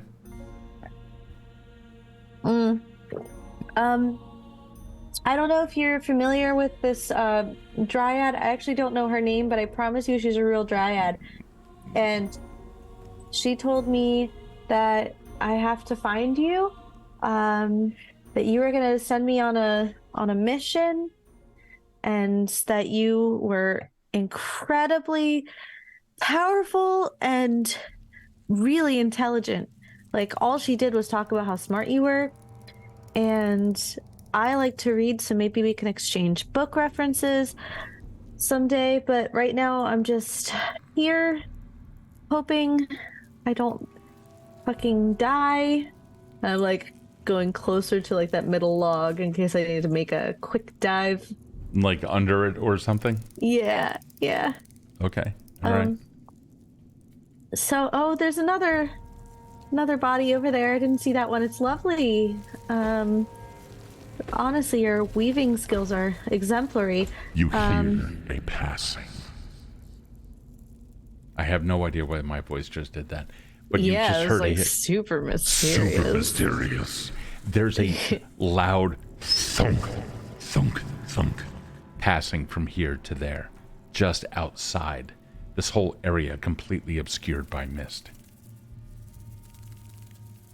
Well, if you need a little more ventilation, I can help with that. And I'm gonna cast Gale Wind. Are you serious? Yeah, I'll do it like in the mist, like right in front of me, so it doesn't like mess up her webs or anything, but it like gets rid of some of the wind. Okay, I just want to confirm you are going to use a spell to potentially change the atmosphere of someone else's home? Yeah, I think she's like trying to be like polite. So she's what is it that you're casting? okay. You know what? Yeah, fuck it. I already started saying it. Gale Blast. Well, I mean, we can say that you haven't yet cast it.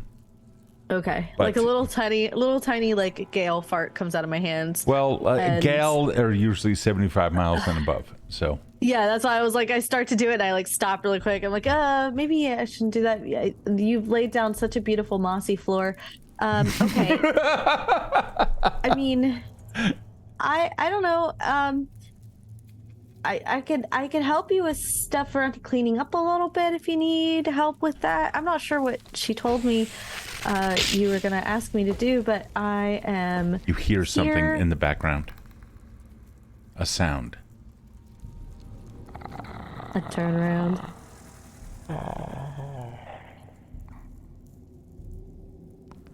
What? I'm sorry. I didn't catch that. What did you say? Something is crackling in the air around you. Why have you come? What have I done? I mean, I didn't do anything yet. The mist is still. Why have you come? I actually cannot hear you. Why have you come? Okay. Well, so my name is Bramble. I come from Willow Thicket, and my home is being attacked by or encroached upon by humans and bad things that want to harm our little area. And they didn't really want to do anything about it, so I'm going to go into like exhaustive. Okay, well, anyway, long story short, I'm here to help save my home, and hopefully you can be remembered as the beautiful, powerful Spider Queen that helped the Gale, the circle of the verdant green. What? Who are you? Who am I? Who are you? I'm Bramble Clove. I'm a little tiny Leshy made completely from wood and not blood or guts. What do you seek? So you actually, because I'm looking for a flower, but I'm not going to actually find that flower until you tell me to do something first, apparently. So you are my pit stop, but I say that in a good way. Flowers, yes. What kind? 3 petals, white, magical probably, something to do with Cythlia, or till a flower.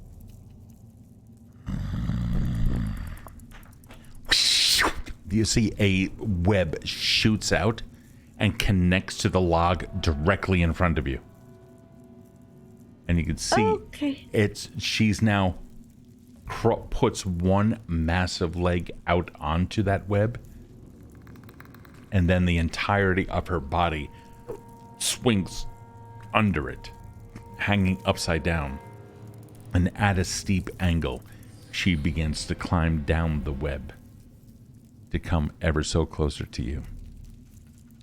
Yeah, just a white flower with three leaves. And that is actually remarkable. I also can climb, but I don't have that kind of ability. That's actually really really fun.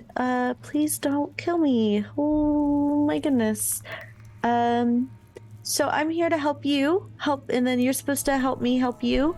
There's a tapping of all 8 of her feet down on the ground and a rapid movement. Roll for initiative. You can roll perception in this case. Okay. I think I have one that's better, but hold on. Oh, actually, hold on. We can do this right here. You want me to roll for you? Yeah, but I think I have a initiative thing that's different. I can't remember what it is though. Okay, well, perception's +6. That's fine.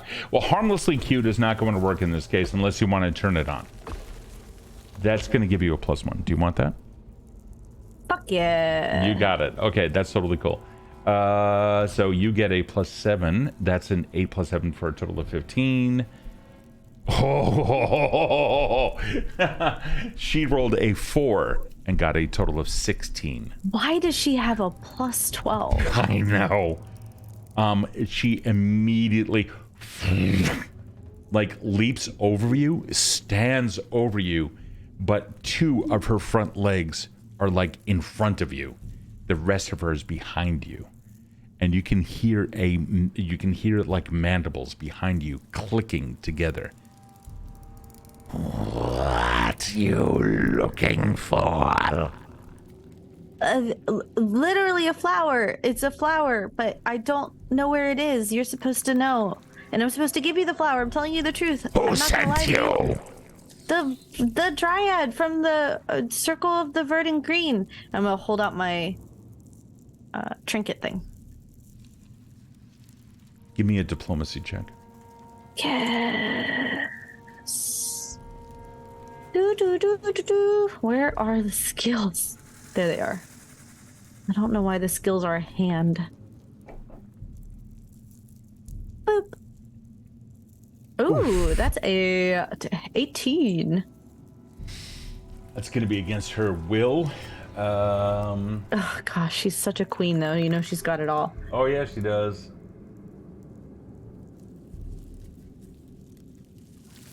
And Yes. that is going to be a total of 14.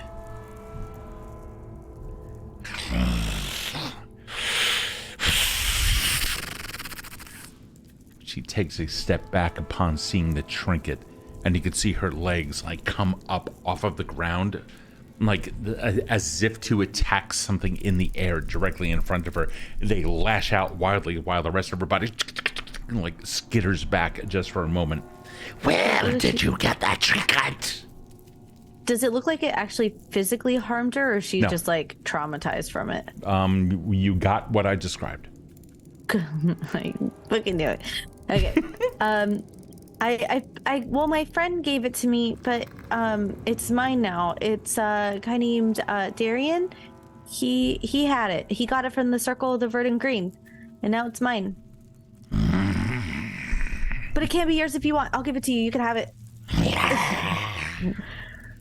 Pass through this area. And one of the legs like lifts up and juts out in the air as if to point beyond the log and through to the other path beyond. Retrieve it from them. Bring their heads to me and the flower. Then I will let you pass. I'm sorry. Did you say bring heads for flower? Heads for flower? Do you doubt what I say? No. Limbs rise up. It's just really hard to hear you through all the mist. It's really hard to hear you. She doesn't repeat it. Okay, so that's true though. Yes. It's heads for flower. It's literally, I cannot hear you with there was no effect on that when I said it. There was, heads for flower. Heads and flower. Heads and flower. Heads and flower. Okay, so I don't know where the flower is though. Do you know where it is? I'll go get it and I'll bring you back heads. I pointed! And you see the legs rise up and one is going to attempt to strike. I didn't realize that she pointed. Yeah, she. Oh God. I think because your voice ducked is what happened, so I didn't actually hear what she did. This bullshit thing. So- Oh my God. Cool. Well, this is where she dies. So So she hit.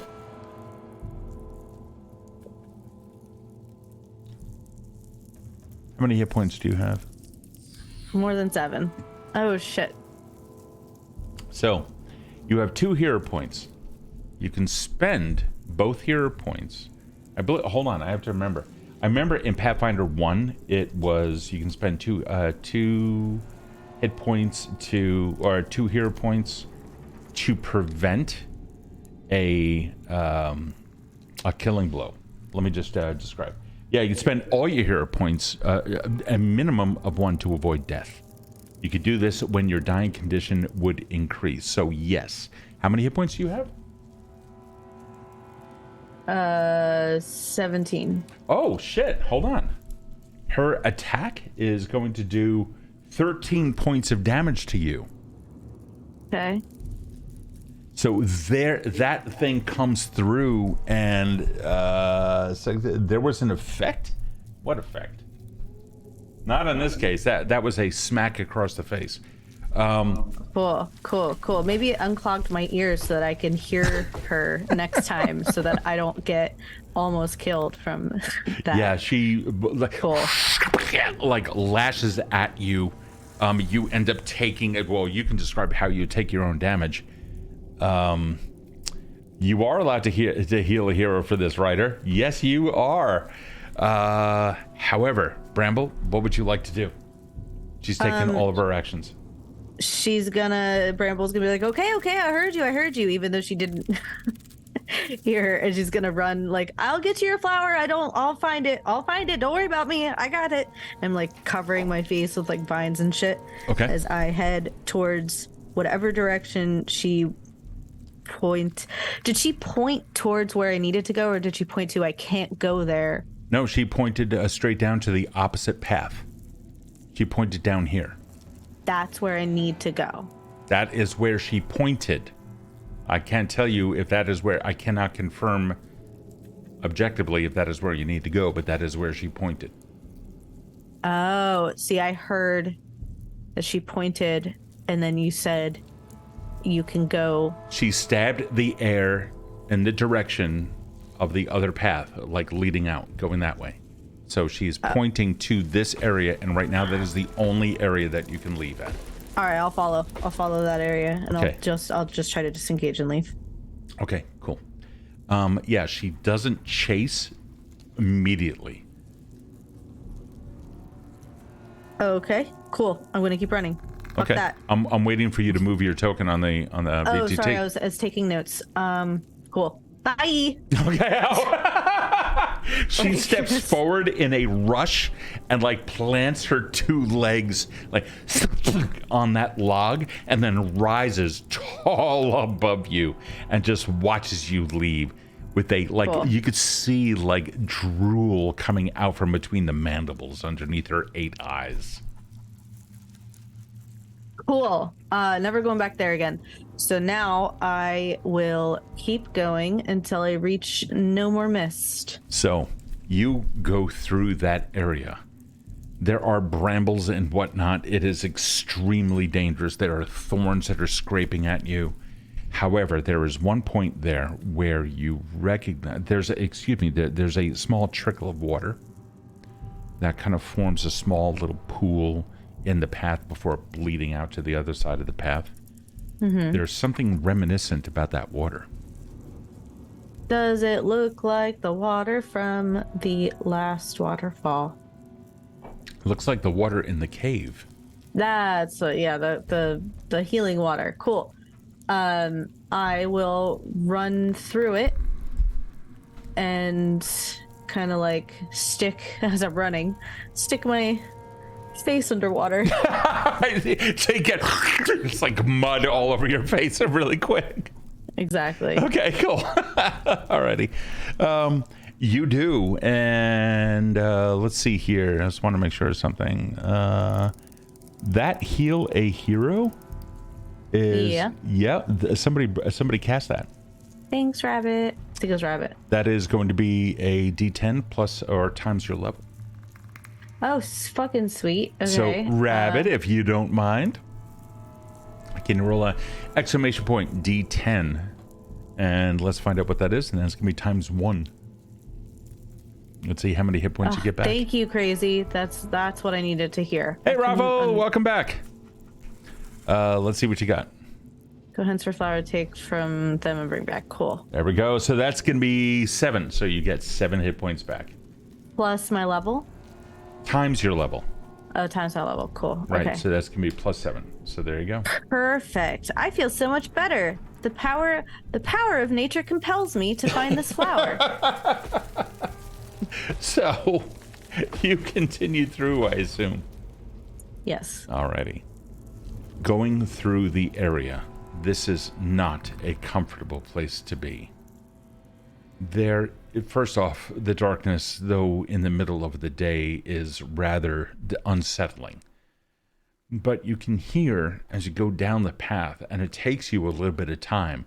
The paths go in which way and everything like that, but you can smell a muskiness on the air. It's like kind of mixed with the smell. Well, you know, the sharpness of mint, but without the clarity. It's almost acidic in smell. I need you to make a nature check. Cool. Nature. 16. Nice. Raffle, thanks for the sub. Okay. You've smelled this before.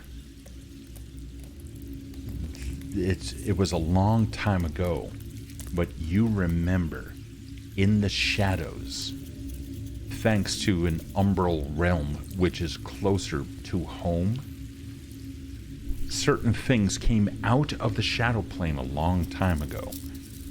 Fae, like you, but less tied to nature. These things love violence, and they love hanging out in shadows.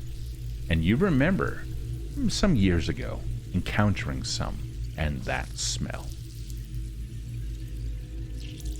Because I remember what happened, like, was there any riddle I had to solve? Was there anything I had to do? Any kind of... No, they were creatures who were violent. They had been hunting in the area at night, flitting from shadow to shadow, even though it was at night, like subsuming into one and coming out of another. Mm-hmm. And it's a little bit too bright for them to do that now, but they were dangerous. Okay. So what did I do last time to survive that? You observed their presence, and that's about it, unfortunately. Oh. I didn't hide. Okay. Yeah, for the most part. Okay, so I'm gonna just replicate what I did last time. Okay.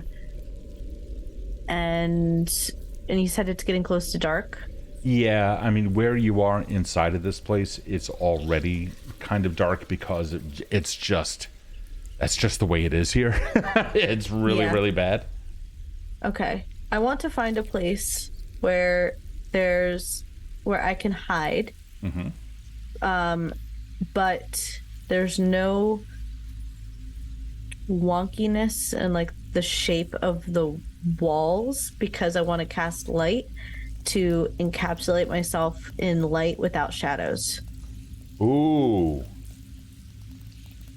So I don't want to hide in like thicket or bramble, probably like the hole of a tree again. Sure. But I'll go up and I'll like line it as smoothly as I can with like dirt and leaves to prevent shadows from. So you want light? Mm-hmm. Okay. All right. Hold on. And you're casting a light spell? It's a cantrip. Yep. Not a problem. Do you remember what the radius of that is, by any chance? I can in just a sec. I think I want to say it's a 20-foot radius. It's like a bright light and 20-foot radius and then dim for like the rest or something. Okay, cool. Mm-hmm. Alrighty, so we're gonna say it's as per torch, right? A 20-foot radius in the dim light for the next. Okay, so it's dim for 40. Okay, here you go. I got it for you. You ready? Boom. Hold on, let's see if we can get that going. And here's this. Let's turn that up. What color do you want your light to be? Pink. You want it to be pink? Okay. Yeah, like a pinkish reddish. Pinkish reddish? Okay. Like all a right. magenta. Okay, cool. And let's get that. So, you start entering into an area that is... Hold on, let me get rid of that. There you go. Oh, shit. Okay, I gotta refresh, I guess. All right. Right, I know. Okay. You good? No, I'm still in the flower. Or I'm still in the spider. Oh, hold on. That's my mistake. Let me get that. There we go. Oh, so cute. It's like Kill City. Alrighty. So here you are, coming into this path area. Down below, you can see two figures moving around in the shadows. They've not yet noticed you because you heard them long before and knew to remain quiet as you came into that area. But here you are. How do you want to approach or do what you got? So I think that, do they look like they're going, like they have are they just wandering, or do No. they look like they're like going towards a place? They are not currently moving in their area. They seem to be, they are facing each other. Both of them are looking down to the ground and playing with something. Okay. And you can hear their voices.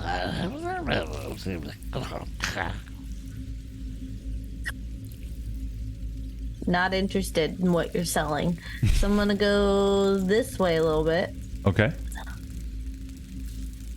And I'm going to, what's here? Are those roots? Yeah, I'm gonna climb up this little root system. Okay. This little guy. Sure. Boop, boop, boop, boop, boop, boop. Step over this flower. Excuse me, flower. Crazy. Those are not the critters posted in Discord, no. Oh, God. But not those. You can see that there is like fireflies or what have you that are dancing around with Yeah. you. With what? With you. Okay. Hi, little firefly. Hi, little firefly. Are you actually give me a stealth check? I was gonna ask them if they can help me find the safest way out. Okay, well, it's okay. Just give me a stealth check. I mean, if they don't see the bright fucking light, then I can't help them. 9.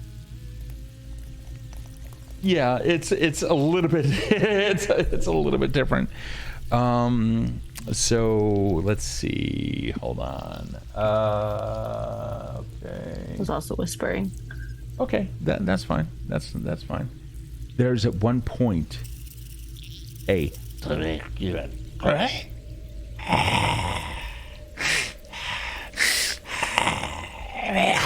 and they turn around and one of them looks right at you and immediately these two things now begin to charge you. Let's roll for initiative. Cool. Thanks, fireflies. And it is going to be, let's see, that, and that. Holy shit. What did I get? Oh, did you roll for me? I rolled. yeah. I rolled for me too. Oh, is that what you rolled? Okay, it when in combat it rolls automatically, and it's usually based off of your perception, which Yeah, would be accurate in this case. Do you want to use a different skill? No. Okay. I rolled also, so there's 2 initiative rolls. I like the 24 though, so whoever rolled that one, we can keep that one. That would be theirs, and That's mine. That's yours. What, the 24? Mm-hmm. What do you mean? You got Bramble Clove initiative is 24. You got an 11. Up above it because we both rolled at the same time. I rolled initiative and combat rolled initiative. So I don't know who rolled who, but I'm looking. I like. You rolled a 20. Oh, hold on. You're looking at the dice. I see initiative perception is 11. Oh, you rolled. Oh, I see. It's a 24. Yeah. Okay. So you're 24. Would be the first one. Whoops. Hold on. Let me modify that. Hold on. Can I do that? I should be able to update participant. Initiative value should be a 24. So there you go. So you go Sweet. second. There you go. How's that? That's great. All right. Cool. And here we go. One of them immediately, they're going to make an attempt at a beeline to this. They are going to move, we're going to say about 40 feet or so to that location. You go now. This guy's like, and he's like immediately charging you. Do I know if they climb? They probably do. I'm gonna run through the trees this way. I don't have measurements. Hold on. That's not. No shit. I don't know what I did there. Fuck. You can press. I did. You can press Control. Cool. Mm-hmm. Oh, I got it. Thank you. I'm a dash. Remember, you need to take 2 heads and the flower.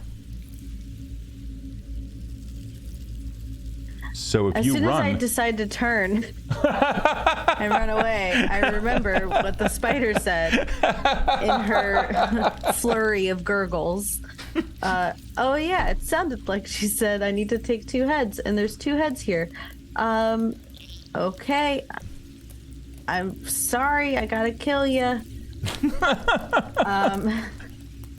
She's gonna, because she ain't got no things, she's gonna cast Gale Blast. There we go. I get to do it. that's what you're doing? Gale Okay. Blast with that one.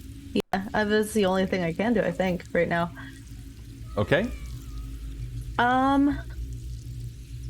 Cool.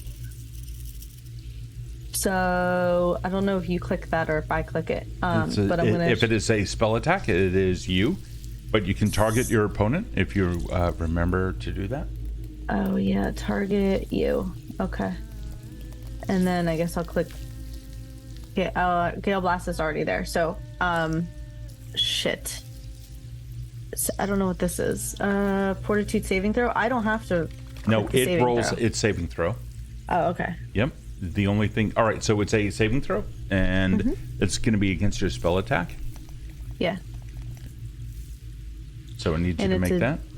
DC 16 Fortitude. Yep, taking damage equal to your spell casting ability modifier. Oh, each creature in the... Yeah, what's... Actually, hold on. I'm sorry. You don't need to make a spell attack. Hold on.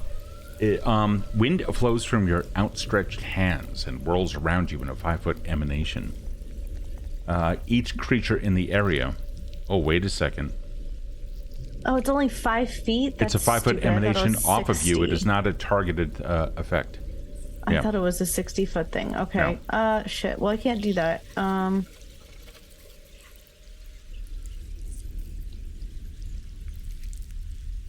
Alrighty. I'm gonna do hydraulic push. Hydraulic push. Okay. I think. Oh, I targeted myself. Ugh. There. Alright. I think that's that. Normal. There we go. 25. That is at, yeah, and that's at a range of 60 feet. So that's going to take up 2 actions. So you aim it at this guy. Mm-hmm. All right, and at a 25, that's absolutely going to hit. Is it a critical success? His AC is an 18, so no, it would need to be a 28 or above. Okay. And that is 10 points of damage. Okay. Yeah, there's a This thing comes out. You see water being sucked up out of the ground and rising up as it begins to push him. And then water comes out of your hands and reinforces that. And it slams into him. And you can see some portions of his body kind of flit away, almost like liquid shadow goes past it. There's a... how far back does it go? 5 feet, I believe. That's a great... Yes. Yep. 5 feet. Okay, cool. So it goes back by about 5 feet to right around here. Alrighty. And you have 1 action left. Let's see. I'm gonna go... What's my movement? 30? 20, I believe, for you. I'll go by the fireflies. Oh, shit. Your movement is... Where's your movement? Oh, it should be over here. 25. 25. Okay, so around here. That's all right, good. So I'm gonna go where the fireflies are. Okay. Actually, how much? And you're done? Yep, I'm done. Alrighty. Next one is going to go, and likewise, it's just going to attempt to charge at you. Let me just confirm their movement here. Their movement is... their speed is also 25. So they're going to move. So this little guy's going to move about 50 feet towards you. Noticing what it is that you did to his friend, he's going to stop in that location and kind of hold. He's kind of wondering like what the hell he's going to do. This one, undaunted, however, wants to come close, and it steps in a little. Hold on, let me do that. It steps in a little bit by about 10 feet. Notices that the that your light does not affect it. It kind of like steps forward for a little bit, puts its hand out, looks at its hand, looks at you, and then just charges. Comes in, boom, like that, and it's only going to get a single attack on you. Hold on, whoops. That is going to be, yeah, fuck it. It's going to use its sickle. Whoops. That should be equipped. No, it's fine. Oh my goodness, it's been a while since I've done. Oh, there it is. And that. Oh shit, 25 to hit. Yep. Okay, and that's gonna be 2 points of damage. Like can I use a shield block as a reaction to that? A shield? Oh boy. So I have the shield block feat, but for her, I think it just literally looks like she grows like instantaneous, like a shell of vines. Oh, that is so cool. That is so and cool. It's like it's like only a reaction, so it's only instantaneous. It just blocks it for a minute. Yeah, like absolutely. It's yep. As a reaction, you can absolutely do that. What is the hardness of that of the shield? I don't know. It says common, general. It says trigger while you have your shield raised. You would take damage from a physical attack. So a shield block does require you to have a shield. Do you have a feat or anything like that allows you to use a portion of your body as a shield? It's a class feature, and it says shield block. Oh, hold on. Let's take a look at your character sheet here real quick. Cool. And class feature. Spellcasting character, blah blah blah. So and it's the metal. The metal. Oh, this guy. Okay, cool. Yeah. Shield block. Shield block. There you go. You gain the shield block general feat. Every action allows you to reduce damage with your shield, so you would still need a shield. You just have the ability. You know how to use it, but you would need to have a shield to use it. That's what I'm asking. Can I have a shield that's made up of vines that grow instantaneously out, and it only lasts like a second to block off attack, so I could use this feat instead of carrying a shield? Ooh, I'll tell you what. I really like that. I kind of like that. I like that idea. I'll tell you what.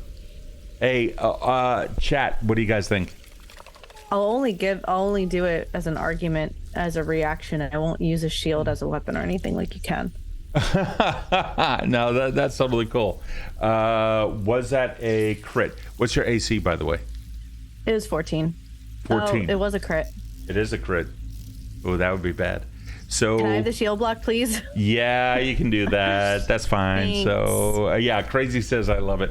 Alrighty, so here's what we'll do. We're gonna add in here a let's go into armor. Let's add in a, oh, I'm a dummy. Hold on. Yes, cancel. Let me come in here and we can do a shield. Hold on. Let's do like a wooden shield. That's essentially Yeah, what that's it would be. literally what it is. Yeah, works. Yeah, that's fine. That's fine. And how do I, is it this? Take item. There you go. So now that's added and you have that. Got it. We're going to say worn for that. Come on, it is worn. Cool. And what is its hardness? That's a real question here. 3. So it'll take 3 hit points off of what you receive. So does that mean it's no longer a crit, and then I still take 2 points of damage? Well, it is still a crit. It's still a crit. Oh, it So- just takes it off the damage, not the attack. Exactly. So that Okay. is going to be a critical hit, which is going to be. That would be, wow. Is that correct? That is. That would be 10 Cool. points of damage minus 3, so that would be 7. Cool. All right. Well, So yeah, this thing, the sickle comes down. You go, you like raise up. Well, you describe it. It's your body. it comes down, and it's one of those things I never really had to use before, so it comes in a little too late. So the sickle comes down, and it's like it starts to like hook into me, and then I just like I go fuck, and then the vines go, and then like kind of like jostle the sickle so it doesn't do its full effect. Okay. And then he slicks it back. Yeah, some of the vines end up getting snapped by the sickle, but the point of it reaches beyond it and embeds itself right down into your shoulder, wounding you for a total of 7 points of damage. Not good. Nope, I might die. However, it is done. Bramble, you're up. All right. Oh, so there's a drip down on your shoulder. You can see a sack of some kind directly above you in the trees. Is it poisonous? I don't know. Is this how I go? Alex redeemed 5,000 channel points to heal a hero. So Oh. Alex rolled D10, exclamation point D10. Naming one of the fireflies after you. D10 rolls a 9, so that's total of 9 points of damage that you get that you get back. So there you go. So I feel like a new Leshy. so as some of that liquid from whatever that sack is up there in the branches drips down on you, you can feel some of it like comes back together over you, healing you for that amount. You have 3 actions ahead of you. It's your turn. Go ahead. Okay. I need your head, please. And I'm gonna cast Gale Blast. It's a cantrip, so I'm gonna do it. Fucking. How many times? Hold on. What's the good thing? What's the goodness of it? Cantrips are endless. Yeah, no. I mean, what does it do to me? Okay, cool. I'm gonna do one cantrip on it. What's the cantrip? It's Gale Blast. Okay. And I'm gonna, because he's so close, I'm gonna get off of me, and I'm gonna push him off with the thing of air. Okay, and what is the fortitude save it needs to make? DC 16. 16. Okay, cool. So fortitude save, and here we go. 18. Okay, well that didn't work. So I'm Well, gonna try hold on. You got to read your own spells now. Read your spell and tell me what the effect is, even though it made it. half damage. Yeah, there you go. Yeah, I thought every critical success. know your spells. All right, so go ahead and roll your damage. I'll roll it again. It's Did you roll it already? Oh no. before by accident, but it's half, so 1 damage. So it Takes 1 damage. It's we can handle that. I can handle the damage portion of it. That's not a problem. You rolled it before. Gale Blast was 3, so this is going to take half. So there you go. So it takes its 1, and there's a... It doesn't move him back at all, but you can see like some of the... like shadow gets flitted off of its body. None too pleased. Gale Blast is a 2-action spell. You have 1 action left. I'm gonna try to steal a sickle. You're gonna do a disarm? Alright, that is the only thing that I could do. Are you moment. trained in athletics? Yeah, hold on. I think I am. Where's my shit? Yes, I am. Fantastic. Roll the athletic skill. A 1. Oh no, it's okay. It's okay. Remember, there's no such thing as a nat 1 in terms of failure here. So it's a 1 plus your disarm, plus your athletics. The 5. A 5. Okay, cool. So it's a total of 5. I'm trying to remember what you have to roll against. Disarm, athletic skill. You can use this. Let me just check this real quick. Oh, it's against the reflex DC. Okay, cool. So he has to roll this. So if he rolls, it has a +9. Yes, it doesn't matter. Well, if it rolls a 1, that's a 20. Oh my god. Cool. So you go to disarm, and as you do, you end up losing your balance, and you become flat-footed until the start of your next turn. Okay. All right, so That's the end of my turn. Just as a, all right, totally cool. Thank you for that. As a reminder, you're distracted or otherwise unable to focus your full attention. So you're going to take a -2 circumstance bonus to your AC because you are currently flat-footed. You essentially you get knocked on your ass. You go to do it, and this thing just like thrusts you, checks you, and you end up on the ground. This one is going to join his friend, come up here to there, and boop, and then move in.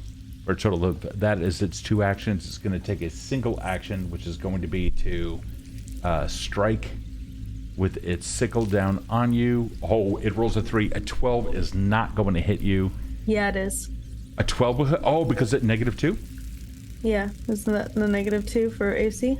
Yeah, is your AC a 14? It is a 14 Yep. normally. Okay, and then a -2.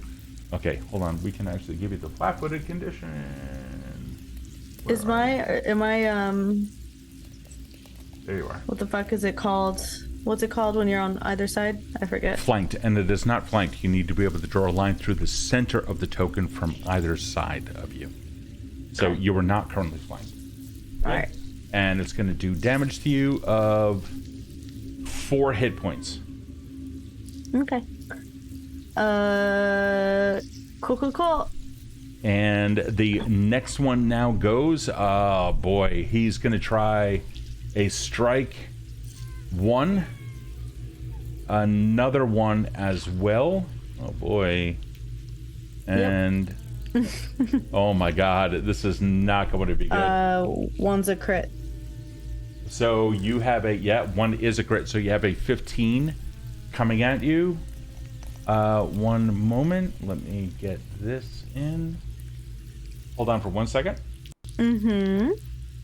Let me grab, where are you? Hold on. Okay, cool. Never mind. Ah, dice, where are you? There you go. All right, so for the 15. Oh boy. Yeah. Crazy C. It's going to steal all of our coins tonight. Oh my god. Crazy just did another 5,000 channel points down for you. She was going to steal all of our coins. That's Pathfinder for you. It is totally Pathfinder. All right, so that's going to be 4 for a total of 4 hit points that you get back. Oh boy, you need this. Okay, here we go. So that is going to be damage here. That is going to be 3 points of damage done to you. Oh. The next one was a 22, which was a critical. Mm-hmm. Oh, God. I forgot that I had them. We have crit cards.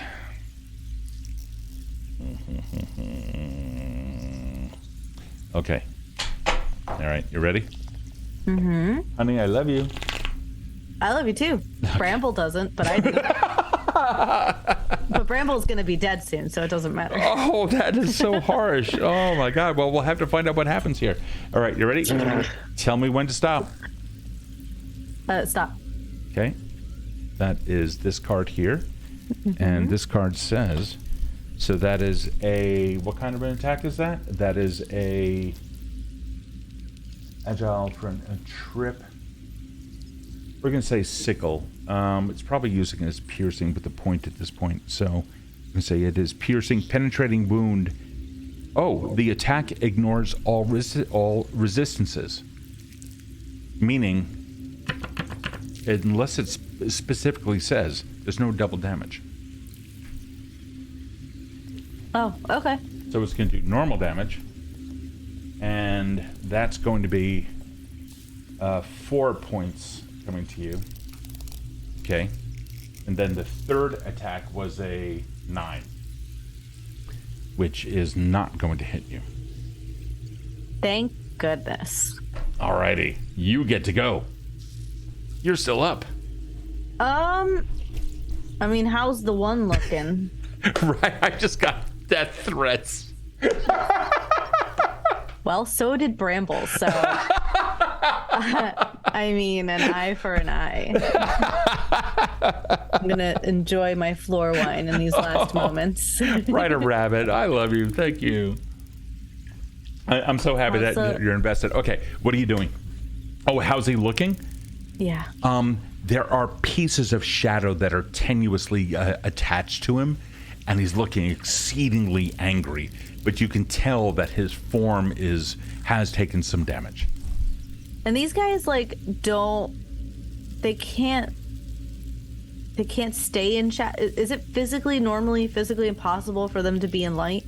No, it's not physically impossible. They're umbral creatures. They're umbral fae. They can be in light, but there are certain things that occur to them according to legend. And there was nothing I saw when I encountered them last time that would grant me some sort of clue as to what their weaknesses would be, besides generally light. Light seems to be their thing. Well, it's okay. So, hold on. I know my spells. I just need to look at them because I don't know Pathfinder. That's fine.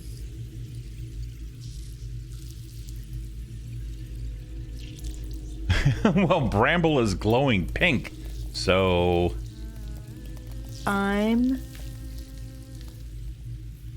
going to cast. Are there limits to how many times I could cast spells? It depends upon the spell, but you do have spell slots, I believe, as a druid. And cantrips you can cast unlimited times, but each other spell, you're going to take it, you can put it into a slot, and however many times you put it into a slot is how many times you can cast that particular spell. Most people only put it in once or twice. So, what spells do you have? If they're only listed once, then that means that you only can do it once. Oh, okay, so I can't do this one once. I'm looking at the preparation section. I don't know if I added these correctly, so That's okay. don't know how many times I have them, because it says 0. Then they've not been added in. So if we go into spell casting, okay, so what you can do here is you have prepared primal spells, right? And you have none here. So if we cast spell prep, then you have Gale Blast, Detect Magic, Healing Plaster, Light, Mage Hand, Message, Hydraulic Push, and Pet Cache. So these things you would be able to prepare. And which ones would you want? Because right now you can take, let's see. Hold on, where is spellcasting? No, we don't want to do that. You have how many spells? I don't know. I have all those spells. I don't know how to put them into those things. Okay. Are you you are trained? Yeah, you are trained. Hold on. Yep, and you are trained in primal. How many? Oh, so you don't even know. Okay, your sheet then should tell you. 1 second. Let me open that up for you. And Hero Lab Online, and we will figure this out together right now. Okay. I can't on this PC. On this window. 1 second. Where's all the goodness? And okay, 1 moment. Now we'll be right Slot back. in the okay. To prepare a spell, drag one from this list to a slot on the actor sheet. Right, but how many slots do you have? Yeah, I don't know. Okay, that's something that needs needs to be done on your character sheet. So 1 moment, and we will take a look at that for you. Hold on. Okay. Yeah, you've not done any of that. Okay, so you still had like a tradition that you need to choose. You have 2 focus spells, 2 focus points rather. Okay, for good berry, etc. I have good berry. Yeah. You have 1 cantrip, which is always known. So let's take a look at your. Wait. I use 2 cantrips. Okay, so your character sheet is not complete. So okay, so we're going to figure this out real quick. What is your tradition? Do you know offhand? What kind of tradition? I didn't know that was a thing. Okay, that's all right. Arcane, divine, occult, or primal. We're going to say primal for you because nature, right? Yep. Okay, cool. So we're going to take that. So you have this, okay, and then pervasive magical spell casting. So you do have some cantrips coming to you. Let's see what they are. So, your cantrips have been what so far? Like Gale Blast is one? I used Gale Blast today and Light. Okay. All right. Cool deal. So we will add in Gale Blast. Okay. According to this, you only get 1 cantrip your first level, so that kind of makes sense. So that would be Gale Blast. You had Light. We're going to add that. We're going to go over. I mean, you're supposed to only have 1 at this point, but it is what it is. You have. But I'm fighting 2 people, so. You are, and I don't mind giving it. You know, it's your first level character. I'm not too worried about it. However, you do. Oh, excuse me. No. You get a lot more than that. So you have 6 prepared cantrips and 2 first level. All right. So you're. So it's all of these. Yeah. So you have Detect Magic, Gale Blast, Healing Plaster, Light, Mage Hand, and Message, and then you have Hydraulic Push and Pet Cache. Okay. So you have 6 prepped over here. Let me. Where are you? Edit. Nope, that's not it. Hold on. Spell preparation. Spell prep. Oh, thank you. Thank you. Okay, so it's all of these things. Yes. Can we click which and is. drag? I've been clicking that over. So I think you have to add the numbers next to cantrip and first level to 6 and 2. Okay, go ahead and do that. So you have 6 cantrips and 2 first level. Cool. This is new. This is not what it used to look like when we played. Yeah, no. This is totally true. Yeah, and Hydraulic Push today. Correct. Yeah, and it is 8 hours. Safely store the porcupine. Pet Cache. Yeah. There you go. Here we go. Great. Okay, so I can. So remember, now when you cast ones. something, click the blue cast button. Okay? Okay, so I already used that, so I can't use hydraulic anymore. There you go. So, and that answers your question of how many times can you cast those. Cool. All right. So do you have any weapons or anything like that? No. Okay. I don't. We can assume you do. I told you in the beginning of the game that because you don't need to choose any of your equipment immediately. Instead, during the course of the adventure, because the player doesn't know the world as well as the character, there is some leeway. So you can choose to take a weapon that makes sense for you in this, because Bramble would know the world that she's heading into. And this way you can then do something. I want a sickle also. You want a sickle? Okay. Yeah, I think that'll make sense, because if she has to cut through tall grass or brambles or anything, that makes sense. Okay. All right. Totally cool. So let us get that. Or actually, we're going to take one. So it's almost like she didn't have to try to take that guy's sickle. Well, no. Yeah. I mean, it is what it is. She panicked. That's all it was. It was just panic. Ah! Just go and reach for it. So you have a sickle. Do you have any other equipment that you feel that Bramble should have? Give Bramble a gun. Honestly. And Crazy is like, don't forget about your Goodberry. Yes, Goodberry's up on top. What is Goodberry? It gives you... Oh, you don't know Goodberry. Oh, you're going to want to know Goodberry. I do know it. It's a focus spell. But do you know what it does? Yeah, I needed to refresh my memory because I know what D&D Goodberry does, or whatever the equivalent is. Okay. I don't think she would be wildly militaristically prepared for this. I think she'd just have a sickle. Okay. All right. Totally cool. So now you have a sickle, and you can use that for your attacks.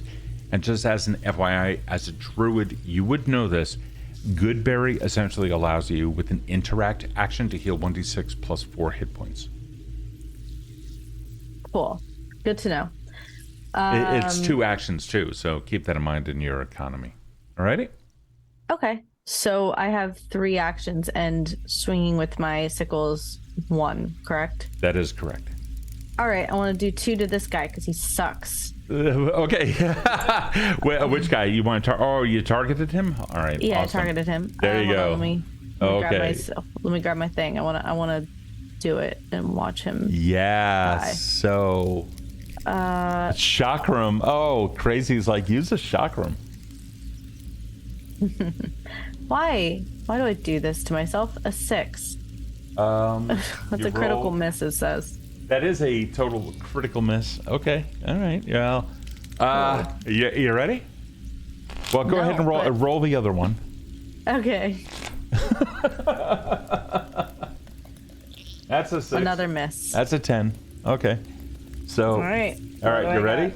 Okay. Yep. So tell me when to stop. Stop. Okay. That is going to be right here. For the love of God.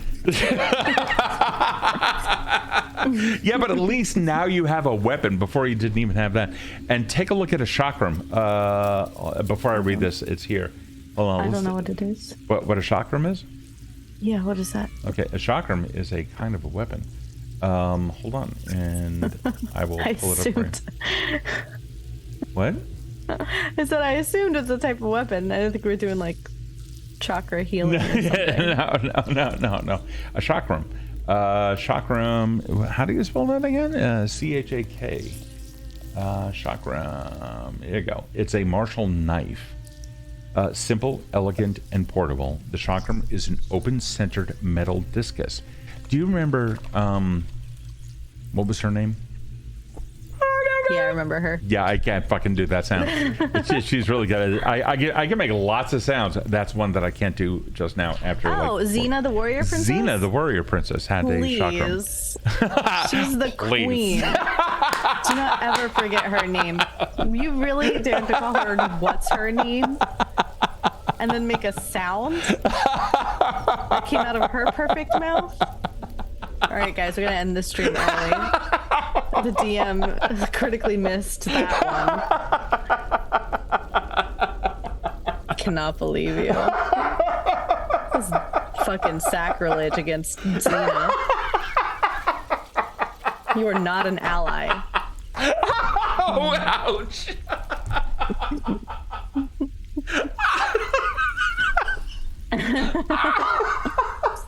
Xena was Erin's gay awakening. Xena and fucking Willow from Buffy. Please. Would you like a chakram? Now I do. Now that I realize that's an option. Oh, fuck. This is Bramble the warrior princess. Do I get to roll again because it's a different weapon? No, but you know what? It's okay. No. Hold up. To be fair, To fair. To be fair, so I would say that, yeah, go ahead, because, I mean, it's extraordinary circumstances, but, I mean, yeah, go ahead. Go ahead. How about I just do one? I'm gonna take that miss, whichever one you choose, and instead I will do a Well, chakra. whichever one I choose is going to be the more interesting one, which is going to be the fumble. That's fine, but okay. I'll do the chakram on the other one because All right, it's a go little ahead. bit farther away. Okay, good. So I do a really. But you don't have to throw it. You can art. hold on to it and just kind of go, eh. No, I think it's cool. I want to do the sickle swipe, and then I'm like, I can save this, and I do the chakra throw on the other one and go, Okay. and that's gonna a be 3. That's a 4. another critical miss. So you know, That is a critical fucking miss. read me 2 cards. Okay, Ready? well, Stop, here we go. Stop. Alrighty, so the ranged one, we're going to do the chakram for. Did you throw it? Yeah, throw it. You threw it. Oh, fuck. Okay. I don't have a chakram anymore. Is that one? Well, let's see what it says. Hold on. So, oh boy. Okay, cool. Yep. So we've got mix it up. You can't make ranged attacks until the end of your next turn. Your chakram's like over there now. I mean, Man, if only there was a hot spider queen to come through and help me out, take out at least one of them. What's the other one, Steve? I love Pathfinder.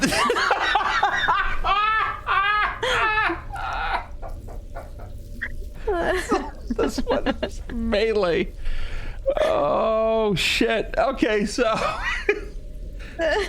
well, why do well, you can't see it on the what's that? You had a chakra for 5 seconds. So this one is melee, wide open. You are flat-footed until the end of your next turn. So you are flat-footed again, which means that you are going to be, you're going to have to, oh boy. Alrighty.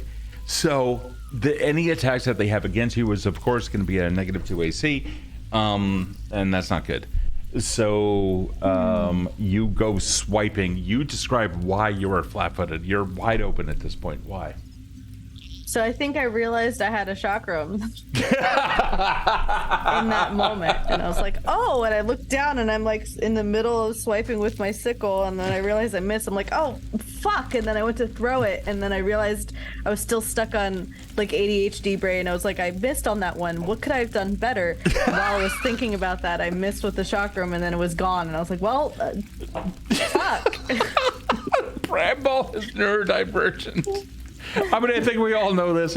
Somehow I kind of feel all ripped. She absolutely is just a smidge autistic, and we love that for her. This is a Leshy's journey. We love that journey for you. Okay. Oh, fuck. All right. God. All right. With my last action, I'm gonna fucking go 15 feet away. If you do that, it could provoke an attack of opportunity if they have it.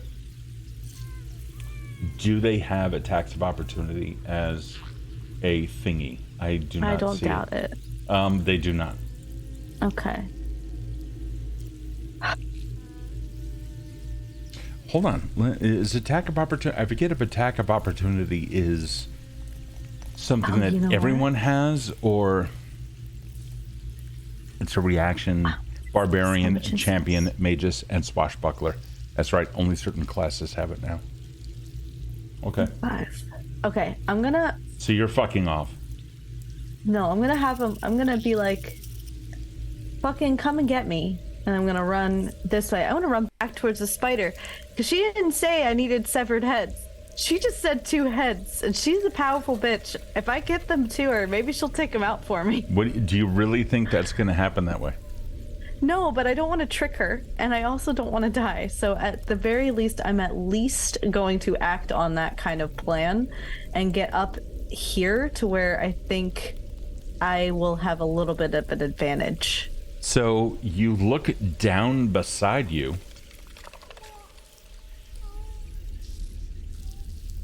What? You look down Flower? beside you. There's a flower there. It has more than 3 leaves, more than 3 petals. And the Dryad also said, but with Nordaga, it may change. Oh, is it white? It is. I fucking swiped that shit. I'm like, see ya, suckers. And But you don't have the 2 heads.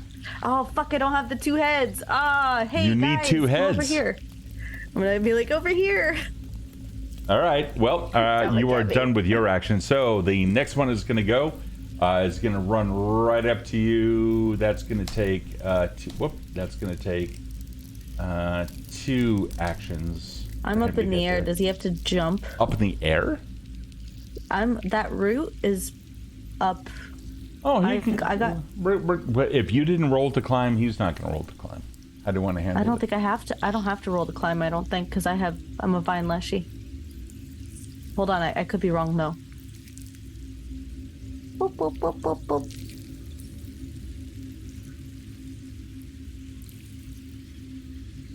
What do you have that allows you the awesomeness? It's a vine leshy, but I can't find it on here. Okay, so hold on for a second, and I will look it up for you. So you're saying that vine leshies have something special? It's a climbing thingy. The perk. I don't know exactly what it is though. For some reason, I seem to remember something about that. So let's see what that is. I mean, you were able to use it going up a cliff face, right? Mm-hmm. So, all right. So let's see what that is. Okay. So, the prehensile vines woven into your body grant you unmatched skill at climbing. You do not need to have any hands free to climb. Additionally, if you roll a success on an athletics check to climb, you get a critical success instead.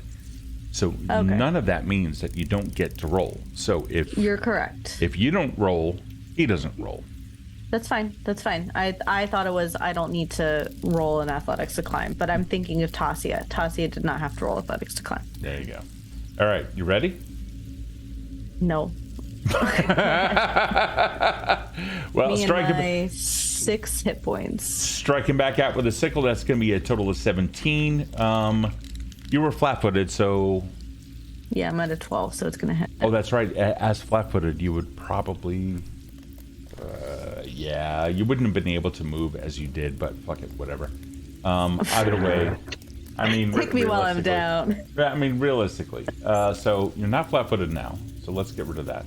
Alrighty, that's a 17, which is going to hit. It's going to do its damage, which is going to be 3 points of damage to you. I'm going to do my shield reaction.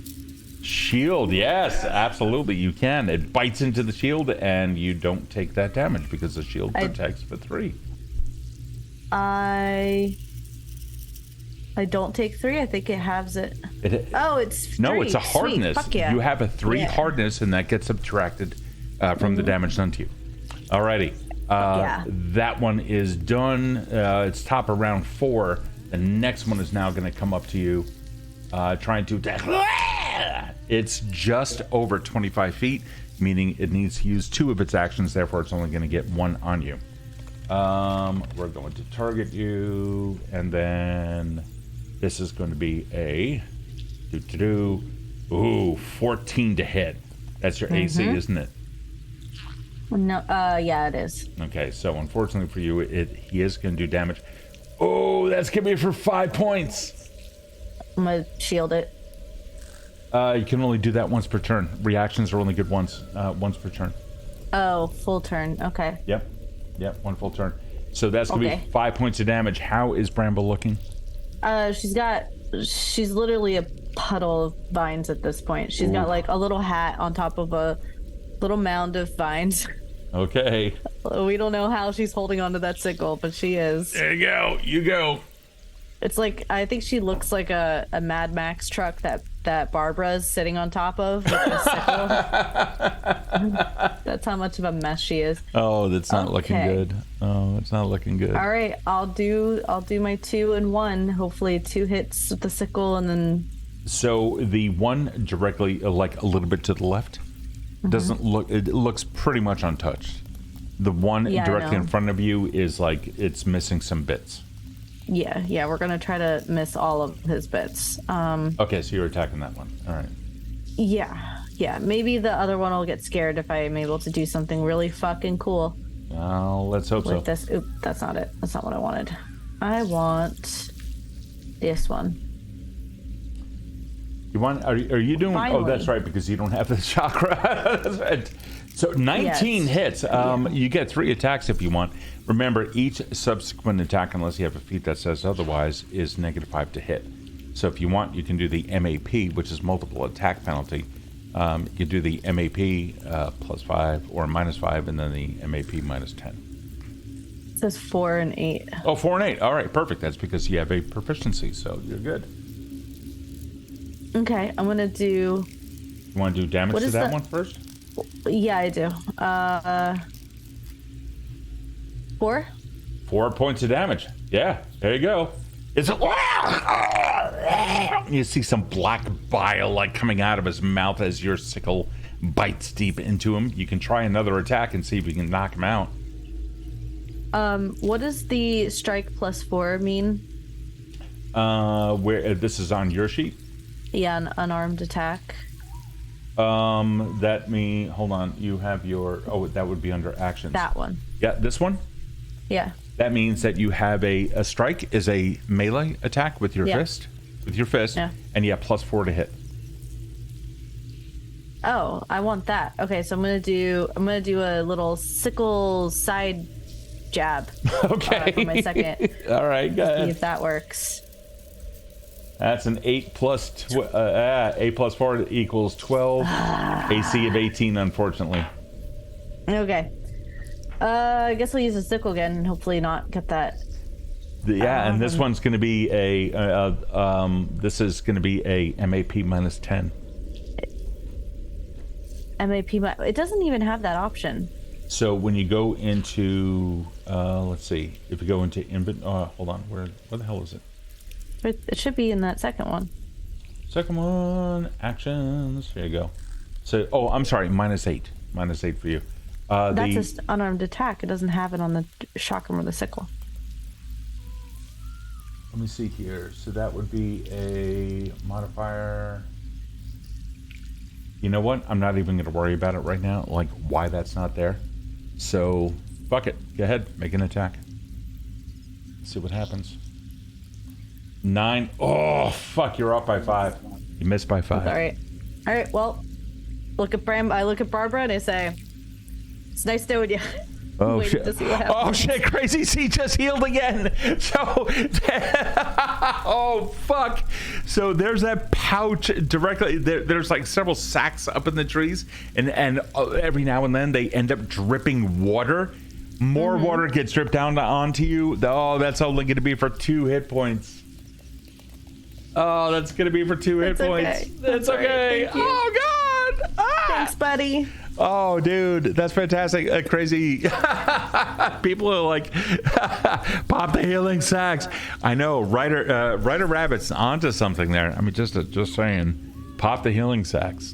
No help, though. Yeah, I mean, If they're it up gave in the 2. canopy, I have to climb all the way up to get them It with would, sickle. You know, it'd be awesome if you had a chakram. Yeah, it'd be great, but it's over 15 feet away, so it's gonna take a little bit. I know.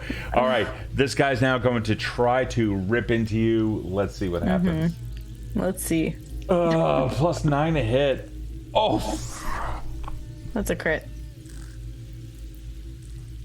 It's okay. Okay. Well, hold on.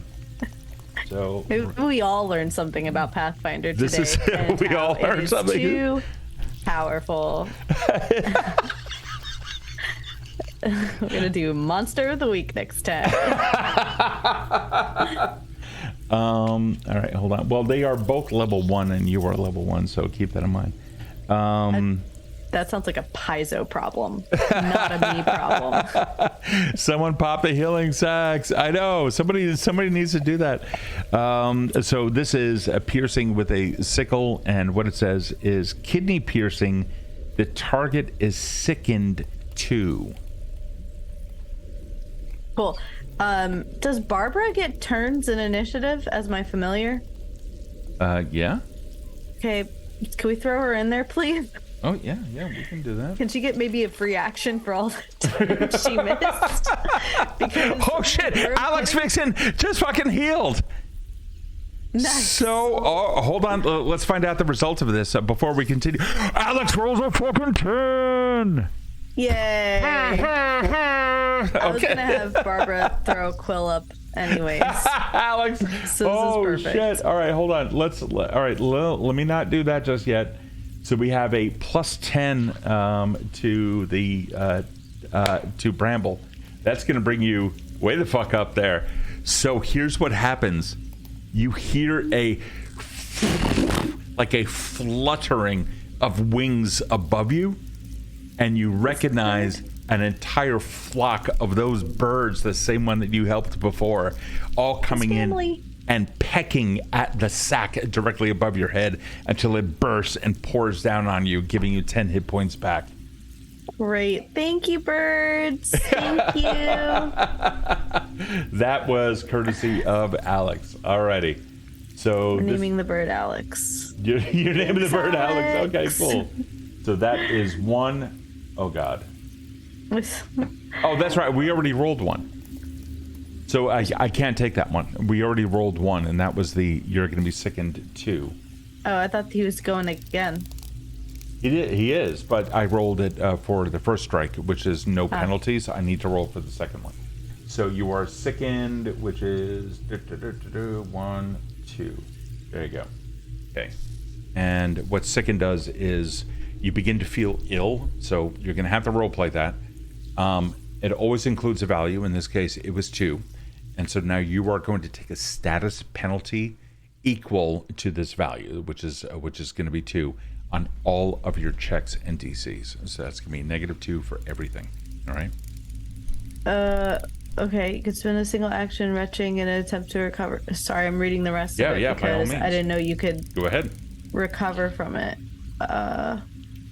Yep, you can spend a That's a single DC. action. Yeah, go ahead. Read the whole thing out You loud. can spend a single action retching in an attempt to recover, which lets you immediately attempt a fortitude save against the DC of the effect.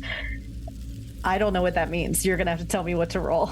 Yep, But I could do a save. Okay. Yep, that would not be a problem. So the DC, the effect in this case, would be the target number that it rolled, which in your case was a 24, I believe. Yeah, it was a 24. So it's a DC 24 fortitude save. Fuck that. Okay. Well, either way, I mean, hey, We'll try it. And if you roll a 20, that's an automatic success. So do keep that in mind. You do have a 5% chance. All right, so Great. FYI. Okay, on We it. love those odds. I love those odds. I love those odds for you. So on I a hate that. so on So it. close to Pride Month too. The audacity. We're just gonna kill queer characters like this.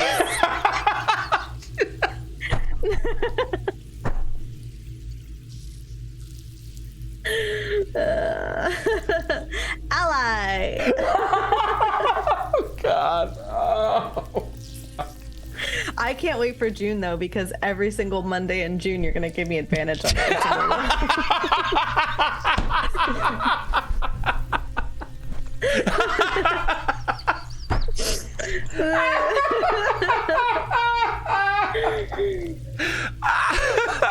Shit. Okay. I almost choked. Rabbit goes, Bramble is gay. Bramble is autistic. This is homophobia. Role play. All right, here we go. So she's literally like. Well, not yet. That's on your turn. You can take a single action, which has to be on your turn. This guy's trying to eviscerate you, so. Oh, I was just role playing the fact that I'm sick. Right. So he still gets to do normal damage. All right. So Yeah. that is going to be a. That damage is going to be 4 hit points of damage. Okay. And now he's gonna. Yeah, you role played that sickness. That's fine. Here I comes don't the want to make second attack. retching sounds in the microphone for folks, but- Well, this one was a miss, and then he's coming through with another one, which is going to be Roll low, roll 15. low. That one's going to hit, unfortunately. Okay. Cool. And that's going to be for a total of 3 points of damage. Yeah, but I vomit all over him. So. Well, on your turn. So that guy did that. It's now the top of round 5, and the next one is going to go the really, really wounded one immediately off on your left side, or directly on you, directly in front of you on the left side. These and it's just really trying to rip into you. At one point, you felt the sickle-like curve around the back of your arm, and then you just tried pulling, like ended up just drawing the blade over vines and leaves that almost separate your arm. They are merciless. You're gonna have to take these things out somehow. So with that, Working on it. yeah. So this guy's gonna try going. He's going to attack you again with a sickle. That's a 13. Get fucked. Get fucked. He's gonna try again. Let's see what No, happens. you don't have to. You can choose to leave. That's also a 13. Yes. Coming in for the third attack. That's a 7 for an 8. He misses all 3 times. You get to go. Goodness. Holy shit. For my first action, Yeah. I'm going to use a whole entire action on this.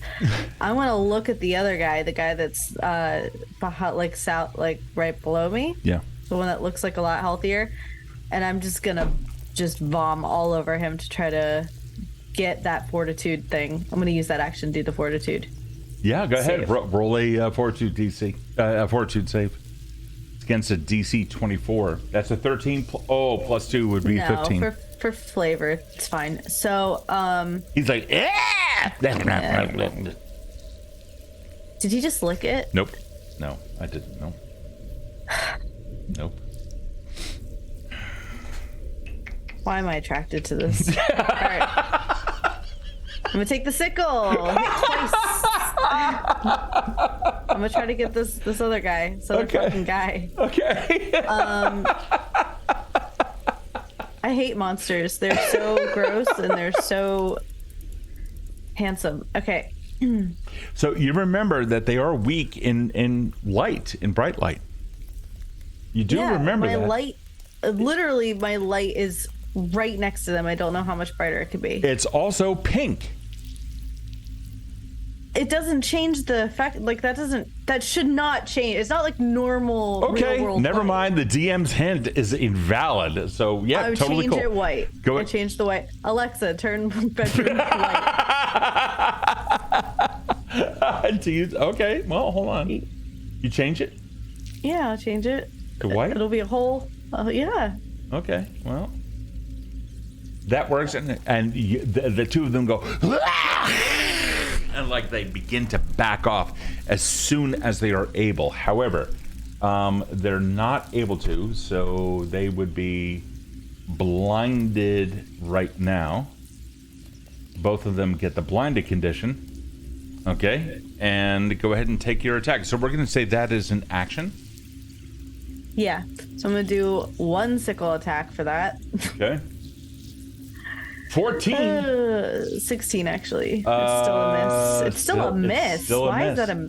Their AC is 18. Oh, hold on. They're blinded? Hold on. I can't believe their AC is 18. Well, as you level also have a one negative characters. 2 on everything, so keep that in mind. But the blinded condition.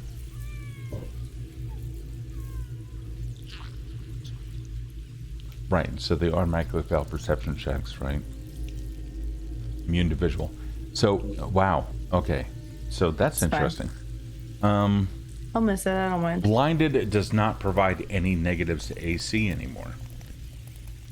So, or at least I forget if it did in the first ed, but either way, it directly affects their perception, but it does not change their AC, which to me kind of doesn't make sense because dexterity is a part of AC, and that means that you're moving out of the way to some degree, and this doesn't change. Yeah, that's really weird. If you want to like chain homebrew that's I'm not going to argue, but otherwise I'm fine with taking the L. You know what? I'll hold on. I think this nice little push that you did, you know, if anything, I'll give you the equivalent of advantage. So roll again. Okay. That's a fucking nat 20, baby. Oh, fucking That's a 22. nat 20. I win Pathfinder. You win Pathfinder. All right. Do you want reddish light barely affects dark vision? Makes sense, yeah. So you have here a deck. Do you want to do double damage or do you want to draw from the deck? It's your choice. I'm gonna do double damage because that guy's about to be dead. You got it. Go ahead. And this is going to be. Did you roll crit? Oh. Did you roll crit or no? This is how we do it. 1, 2, and then times 2 equals a total of 6, and that is going to take him out. Finally, I slice his head off, and then I look at the other guy, and I'm like, "Bleh." Yeah, he's I'm dead. like, okay, yours next. I'm trying to scare him. This one's dead. Oh, okay. All right. He's like, I catch the well, first guy's off, he's head. blind. Oh. So I push the head up against him. he pushes and he feels moisture and he's like, ugh. Now kiss. Oh God. This guy is going to attempt to attack, but he can't really do anything. So he's kind of stumbling around. All right, so here's how this is going to work. 1 is directly in front of you. Okay, 2, 3, 4, 5, 6, 7, 8. So, chat, if you don't mind, roll !D8, and we'll find out in which direction he ends up stumbling. And if it is a 1, 2, or 3, chances are he's going to trip over some of the roots. Fuck yeah. That's a 1. Boom. Yeah. Rolls forward, ends up tripping, so now he is prone right here, which is going to give some serious negatives to him. He is done. The other guy is dead. Bramble, it is your turn. I'm going to say, don't mess with me. I'm fucking feral. I'm going to target him now. Hold on. Now you vomit on him, and all is right. Yeah. Actually, you know what? Fuck it. I want to do another fortitude. Okay, yeah, go fortitude ahead. Bomb. Go ahead. So I'm going to fortitude bomb on him, and that is a. Fortitude bomb. And it's not going to do it, but it's good for flavor. It's so fucking gross. That's an 11. That's not going to work. I'm going to say the guac costs extra. It's so disgusting. That's awful. I'm going to sickle him twice. All right, So go I'm ahead. gonna do my Yep. 18 if fucking hits. 20. Yep. Damage is being applied, dude. You roll a 5 for a total of 5 points of damage on him. Go ahead, next one. Yeah, I'm gonna do another one, but then it's hold on, I want to do it without the thing. So he doesn't even give me an option to do map minus. I know, 8 or 4. it's weird. I don't understand. So that should be. I think it's. Is it because I'm trained in something? No. If you're trained, then it instead of -5, -10, it becomes -4, -8. Oh, So well, maybe I'll just do it with my fucking 21, baby. -4, but yeah, that. That's not gonna hit if it's -4. Well, if it's a prone, hold on now, because he has the prone condition, which is going to take a -2 circumstance penalty to attacks, but not to AC. So That's weird. Yeah, it's I don't know why it's not the same to hit, but either way they Not the removed same that. as flat-footed. No, it is not. Well, flat-footed is -2 to any of your checks, and Exactly. prone is -2 just to your attack rolls. Oh, I thought flat-footed was -2 to my AC. No. Hold on, wait. That was what I. Flat-footed? Yeah. Flat-footed is, hold on. Yeah, I'm sorry. You are correct. -2 to your AC. That's right. Okay. It's the other. Yep. Never mind. I can't believe that flat-footed is -2, but prone is nothing. Prone is -2. You are flat-footed, and take a -2 circumstance penalty to attack rolls. I apologize. So yeah, it's 2 of those combined. So yes, 16. Is So AC it's still a hit. His AC is 16. That is correct. That is absolutely a hit.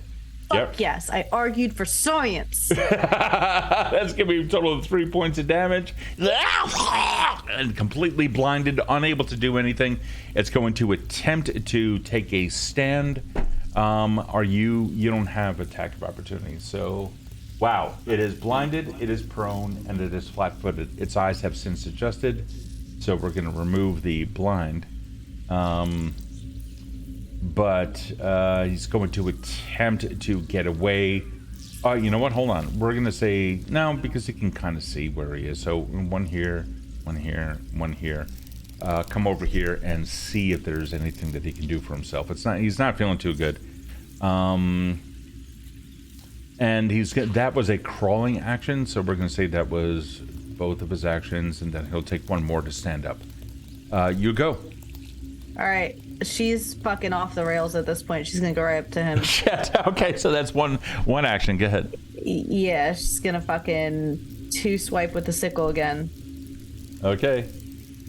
That's gonna miss. That's an 11, That's so that's gonna miss. Not a failure. 15 for 17. That is, and his Well, AC, it's a -4 though. his so AC is it's still not a gonna hit. 16. No, that's going to take everything into account. So it's you still hit by 1. Okay, cool. So Roll for- damage. Yep. It's 5 points of damage. Total of 5 points of damage. Let's apply that, and there you go. You can see a back portion of its arm as you bite into it with the sickle and kind of flay some of the muscle off of its bone. You see like a flab of shadow just like wriggling off of its body. It's going to. Why won't you die? This is a necessary evil. It's going to attempt to attack you. Let me see if we can. Let's target you here.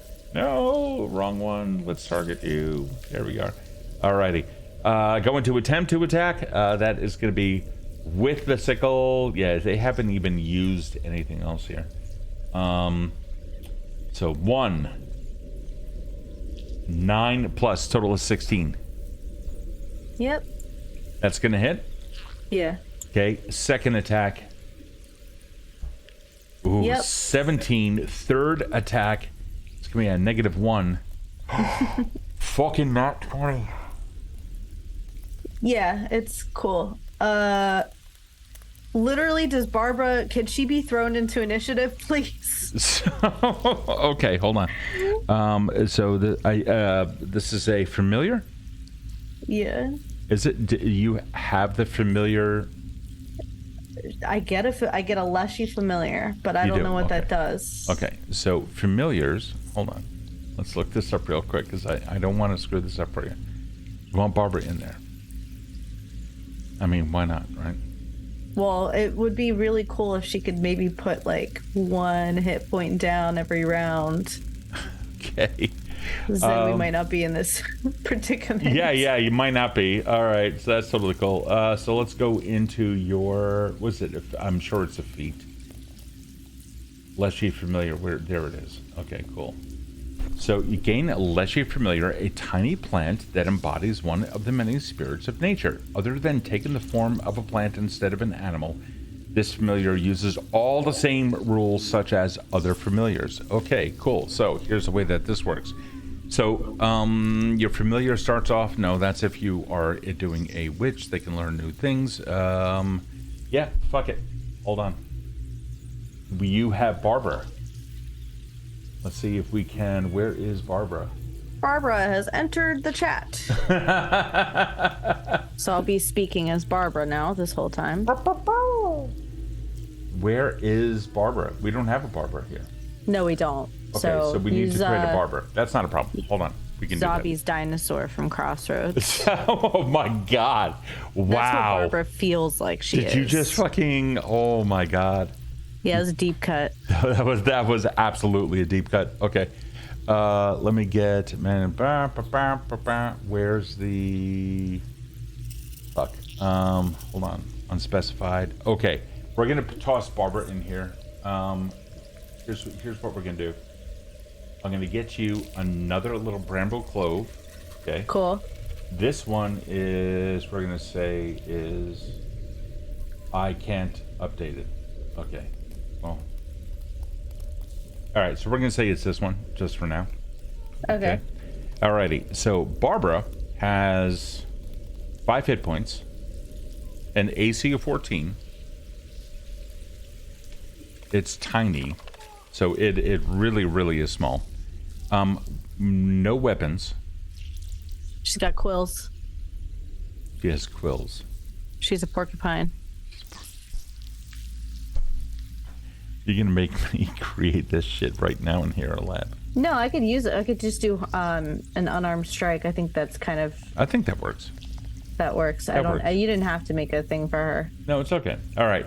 So we're going to let's see. Let me introduce this one in there. Okay, cool. Let's roll this. I mean, it technically it goes on your turn, but whatever. All right, cool. So that's that. Hey, no. Get over here. Go do that. There you go. Okay, I have no idea what the fuck just happened, but whatever. You just went, right? Yep. No, he just went 3 times. He just went 3 times. Okay, so Yeah, you go he now. didn't roll damage. Oh, he didn't. Oh, No. You are so honest. Yeah, it is what it is. Okay, fair. No, that's fair. That's fair. Alrighty, so we have 1, 2, 3. Okay, so he goes in to attack. The 16 did hit. They all hit. Oof. That's going to be 3 points of damage. Oh God, we still people are calling for heals in the chat. That's a 16. The 17 is another 3 points of damage. I'm down. Oh, hold on. I didn't yet apply it. Lich just cashed in 5,000 channel points for a heal. Oh, fuck yes. Okay, cool. So the sack above you with the dripping healing liquid is still pouring down in that area just a little bit. Lich, I need to roll exclamation point D10. And the way that this typically works is D10 times the player's level. In this case, they are first level. So that's going to be 2 points. All right. That's what we call a brindlewood bamboozle. Let's do so. Alrighty. All right, you ready? Yep. Damage applied. You get three hit points applied to you. And then we have the crit. Because it was I don't have a crit. It was a 20. It was a 20 minus 1, but it was a 20. I thought you said... Hold on. It was a crit. He got a What nat is this? 20 minus 1. Okay, I thought it was... What's up, Lich? This... Because you had said it doesn't matter if it's a 1 when I got a crit, because there's no real crits in... On a skill. This was an attack. Okay, we Yeah, gotta be more specific next time. 'cause I I'm did sitting when here I said thinking 20 is skills not- don't have crits or failures. Alrighty, so skills don't. He's not using a skill. He's using a sickle. Slight difference in spelling. Alrighty, so coming at you with... Thank you. You're welcome. Normal damage, crit effect, the target is stunned too because he hit a nerve cluster. A nerve, please explain to me in science terms Sure. what nerve cluster Bramble has right now. Yeah, sure. So the chemical response of your body ends up sending out an acidic internal reaction, causing you to undergo something negative. In this case, you are stunned through your own enzymes trying to digest you. Okay, cool. How many points of damage is that? Because that's going to be applied to me as a person. With that mansplanation, that's going to be directly into my soul. Hold on. Did they redeem healed again? Hold on. I see it once. I see it twice. He did it twice. All right, Lich, go ahead and roll the D10 again. Bamboozle. Total bamboozle. Here we go. Hold up. Let's see what's up. Exclamation point D10. Got a 5. Oh, wait. Oh, you got a 5 above?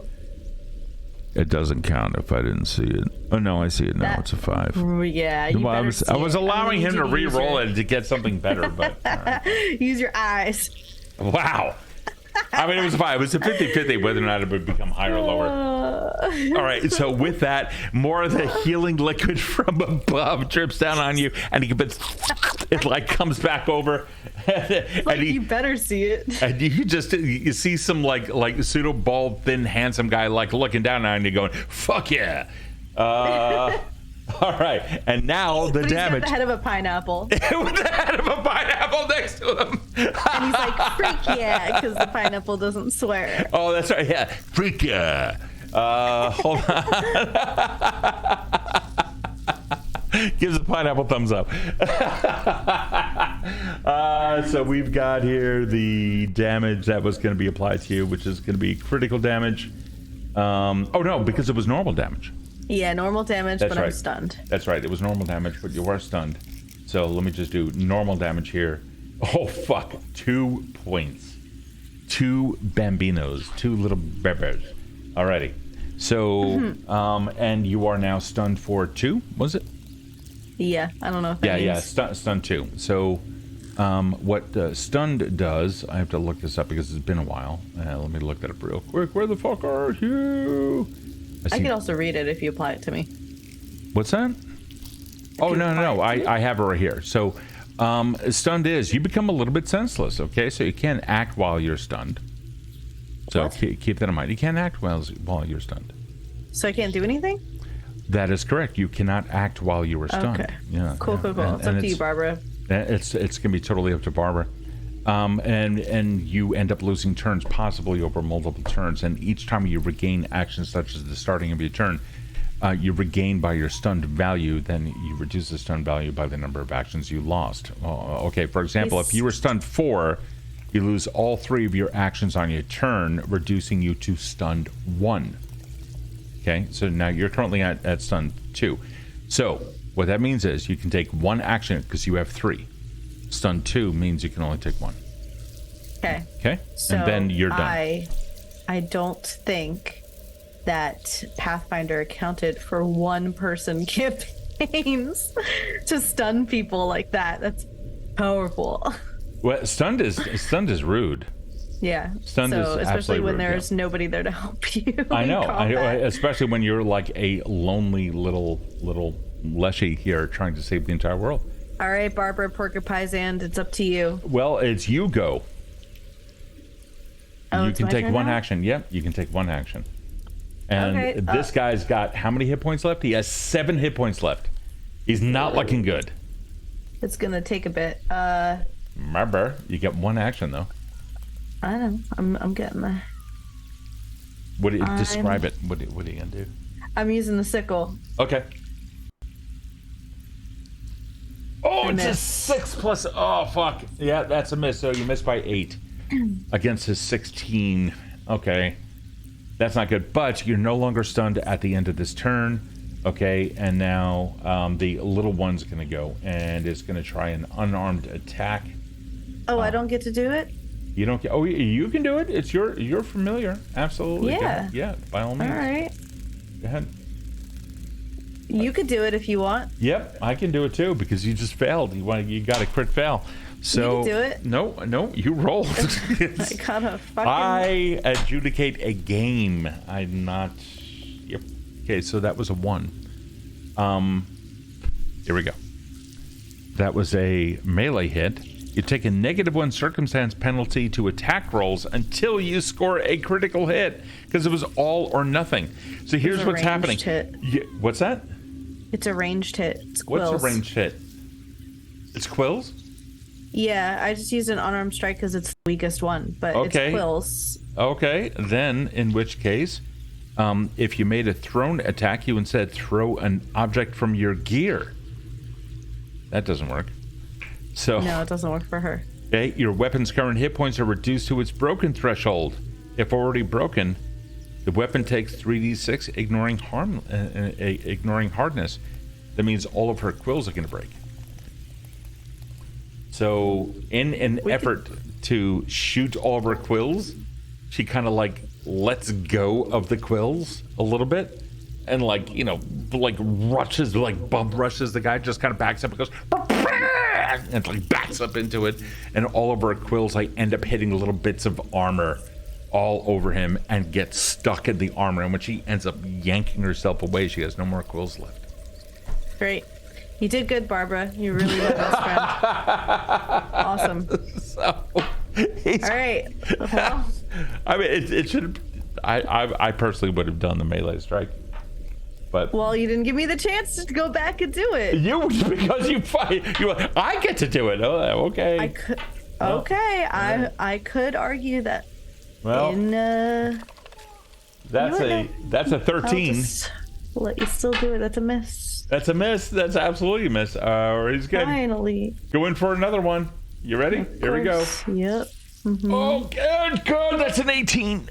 Mm-hmm. Oh God, that's an 18, and coming in is and like with a severe vengeance coming at you for a third attack, and that one is going to be a 4, which is going to miss by 8, so it is not a critical failure.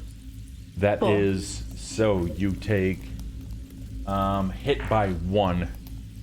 Oof, you take 2 points of damage off of I'll the first do attack. reaction to that, so it's none. There you go. See, now I keep forgetting I have it. Yes, So. you do. So, Cool. all right, so you get that 2 back. Good for you. Yeah, you and some of your leaves and branches come out to form a shield to absorb that as a reaction. And then the other one is going to be, here we go, right, total of 3 points of damage. So it bites into you. You feel the sickle ripping away more at your vines, and now there is sap leaking from your body. But the good news is, it is your turn. Can I not use reaction twice for each one? Nope. Reaction is done once per turn. Reaction used as simple. The action can be used even when it is not your turn.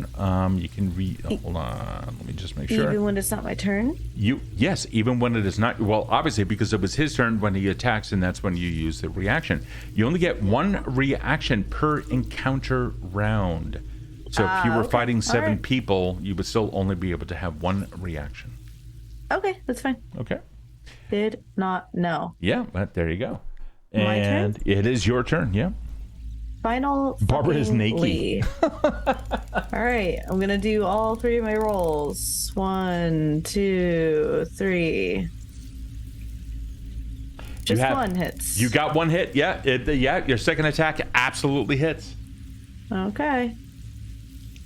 for max damage.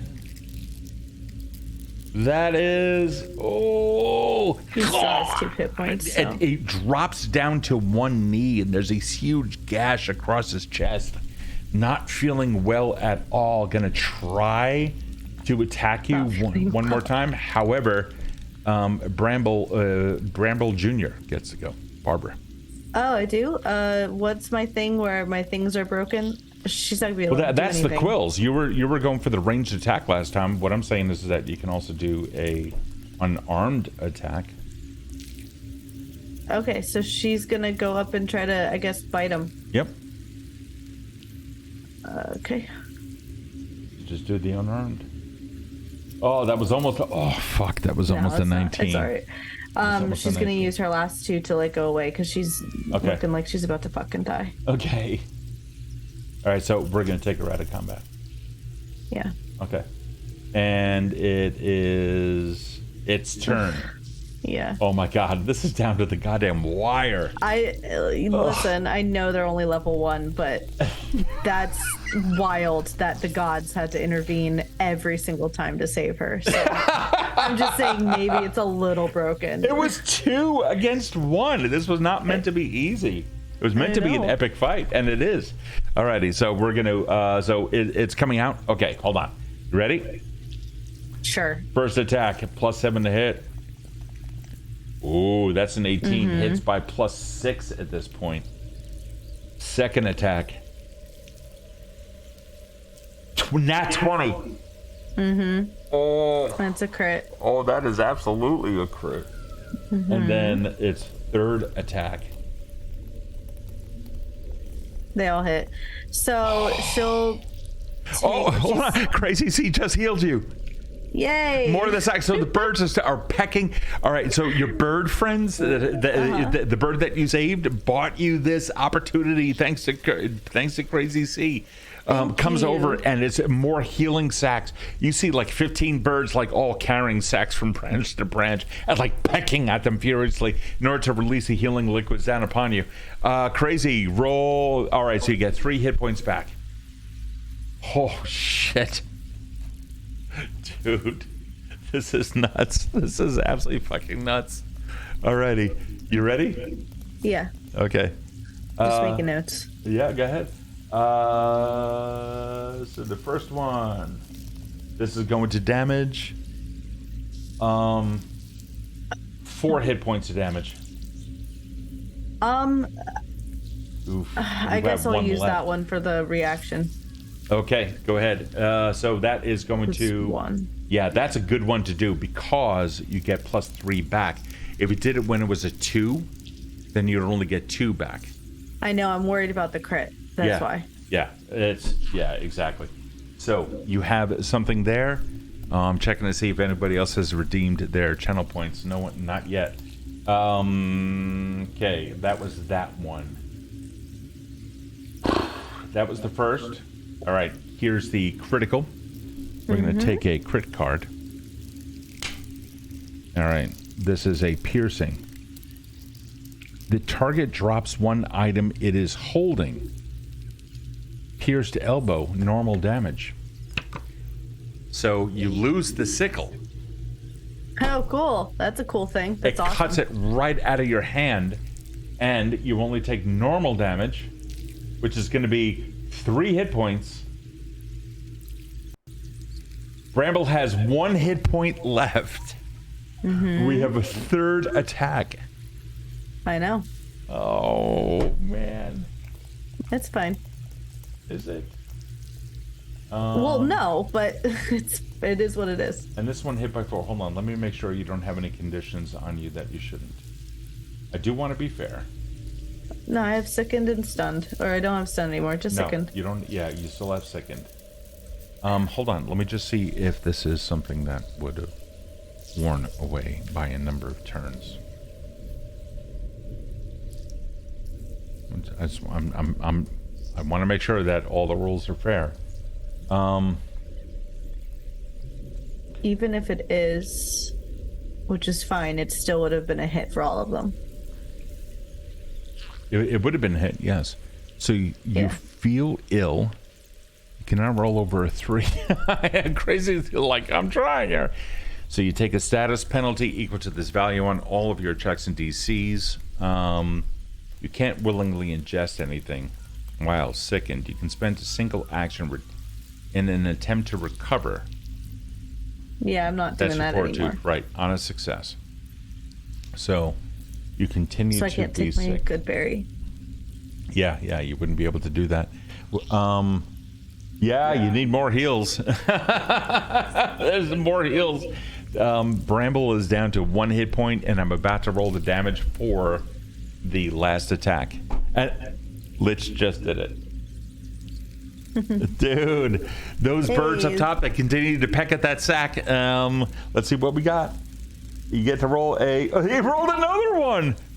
Hold on. Another what? He rolled a 1, and she got 3 and 2 from you. So a total of 4, 5, 6. Nice, thank you. So a total of +6. That's going to keep you okay. Well, that should put you at 7 hit points. Yes, it does. It puts you at 7. All right. Awesome. Let's see what we have. So that is going to be, that's your 23. Here's your 16. The amount of damage being done is 4 hit points. All right. Holy shit. So that's going to bring it down to 3. Wow, okay. You guys are amazing. Oh, you're not even halfway there. It's expensive because it's not meant to overpower the game, but we haven't had the opportunity for a lot of people to use these things. So this is the first time that we're seeing this. This it's one, interesting. Channel points help. It does. Loyalty to the stream helps. And I do think if we're not going to do an after party after this, I would like to say I do think it still overpowers the game in this case, even though it's not. Why? Because you can't die? Yeah, well, it could be used as many times, and it's almost like I'm relying on it because you are relying on it. It's literally keeping you alive and keeping the campaign going. Because if your character dies, that's the end of the game. Sure, exactly. So keep that in mind. Typically, you have other PCs that are with you that if you drop, you are able to, to work your way through, and they can help you. In this case, your PCs, your additional PCs in the party, is the chat. It's not overpowered. Okay, that makes sense. Yeah, they are additional members of the party, as represented by the birds that you helped and the sacks in the trees, etc. Cool. Keep in mind, you are nature, and nature heals. So, nice. All right. so you get to go. You don't have your sickle as you dropped it, so you can spend a move. I am. To pick it up. Okay, you do. I am. Now you have 2 actions. And then, left. yeah, and then I'm gonna hit it twice. So Okay, go ahead. That's not what I want. Nope, that's not what I want.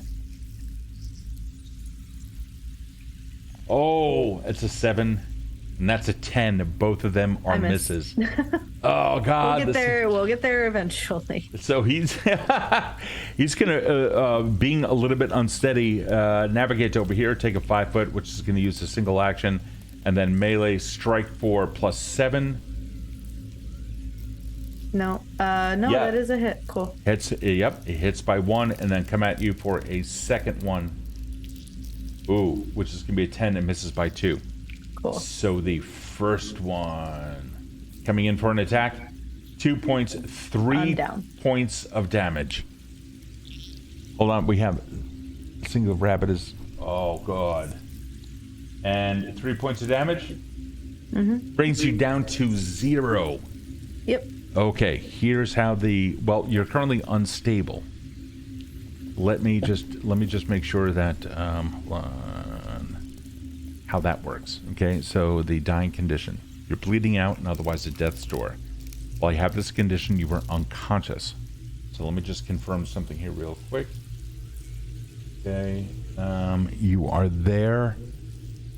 Okay, so if you lose the dying condition and succeeding at a recovery check, you're still at 0 hit points. So you're at 0. You're not in the dying condition just yet. Let me just make sure. Hold on. It's been a while since we ran this. Down to 0 HP. Let me just. Oh shit! Did Barbara no see me? Alex just redeemed 5,000 points. Okay. Thank you. When most creatures reach 0, they die and are removed from play unless attacked. Unless the attack was non-lethal, in which case they then stay knocked out. So you have 0, but Alex rolls a 9. Sweet. See? Not. Whoops. Hold on. So just as you feel the penetrating blow of a sickle on your body ripping away life and limb, literally, like a limb of a tree. That's hilarious. Okay. I love dying. Describe it more. Some more. The last of that sack drips down on you. The little birdies above found something. You got 9 hit points back. He's done with his attacks. It is your go. And crazy wants Alex to do their rolls. All right. You go. All right, I'm gonna do the 3. 9 misses, but a 17 will hit, and a 20. Yep, you get 2 hits. All right, let's do it. Go ahead and roll for damage. 3 and 4. That is going to be 3. That is going to be 4. He's out. Finally. Drops down on the ground. I think the unstable Bramble is going to hack away at the head. Yeah. Over and over ruthlessly. Okay. And just blood is just splurting and staining her leaves and vines, and she's like, I just need your head. I'm sorry. Thank you. And then she's gonna pocket her sickle, like sheath it in between 2 little vines in her side. And then she's gonna carry both of them in either hand and drag them with her back to the fucking spider and the flower. Okay. All of them. All of them? Alrighty. All right. Yeah. Not a problem. Oh yeah, let me move. What? Okay. Well, not a problem. You go back up the path. You can almost hear the sap in your body just like barely holding on, but you can hear it just pumping through various body parts in an attempt to heal you. When you do finally get back through the darkened paths ahead of you, your vision is blurred. Nighttime has come, and she waits all 8 eyes able to see a weakened prey before her. As soon as I see her, I'm like, oh shit, hold on 1 second. And I run back to get the chakram, and then I come back. And then Okay. and then I toss the heads at her and the flower, and I say, that was ridiculous. I died like 4 times, arguably. I respectfully, I want to just move on. What do I get from this? She's like dripping with blood, and like the sap is like mixing with the blood, and it's turning all like. You remember the Dryad's words that anything that this thing hears untoward is not going to take it lightly. Yeah, I think she started off very angry, and then she was like, respectfully, like after a deep breath, she's like, I just want to go to the next leg of my journey. I almost died. Here are the heads. Here's the flower. I did what you asked. What do I need to do?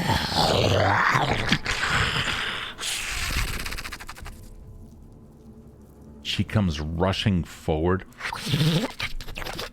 legs splattering in like pools of rainwater here and there, comes over to you, and you can see like 2 legs pick up each of the heads, and all you hear is a like a crunch as she bites down on each of them. And then a delicate, after that is done, she backs up just a little bit, and she looks at the flower. And one of the legs comes out, like a big hairy thing comes out like the size of your head. Comes out, and the second one sandwiches in between them, takes it, and she places it on her back in between her thorax and her head.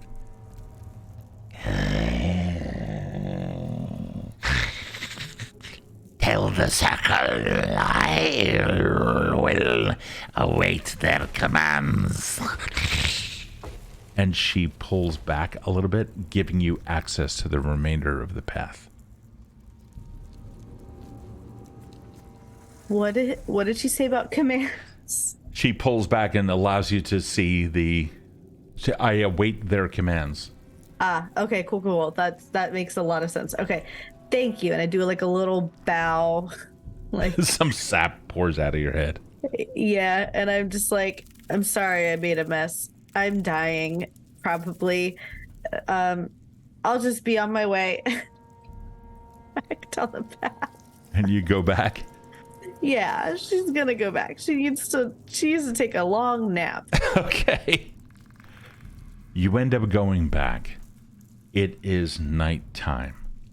Do you sleep on the way home? Do you just go home through the night?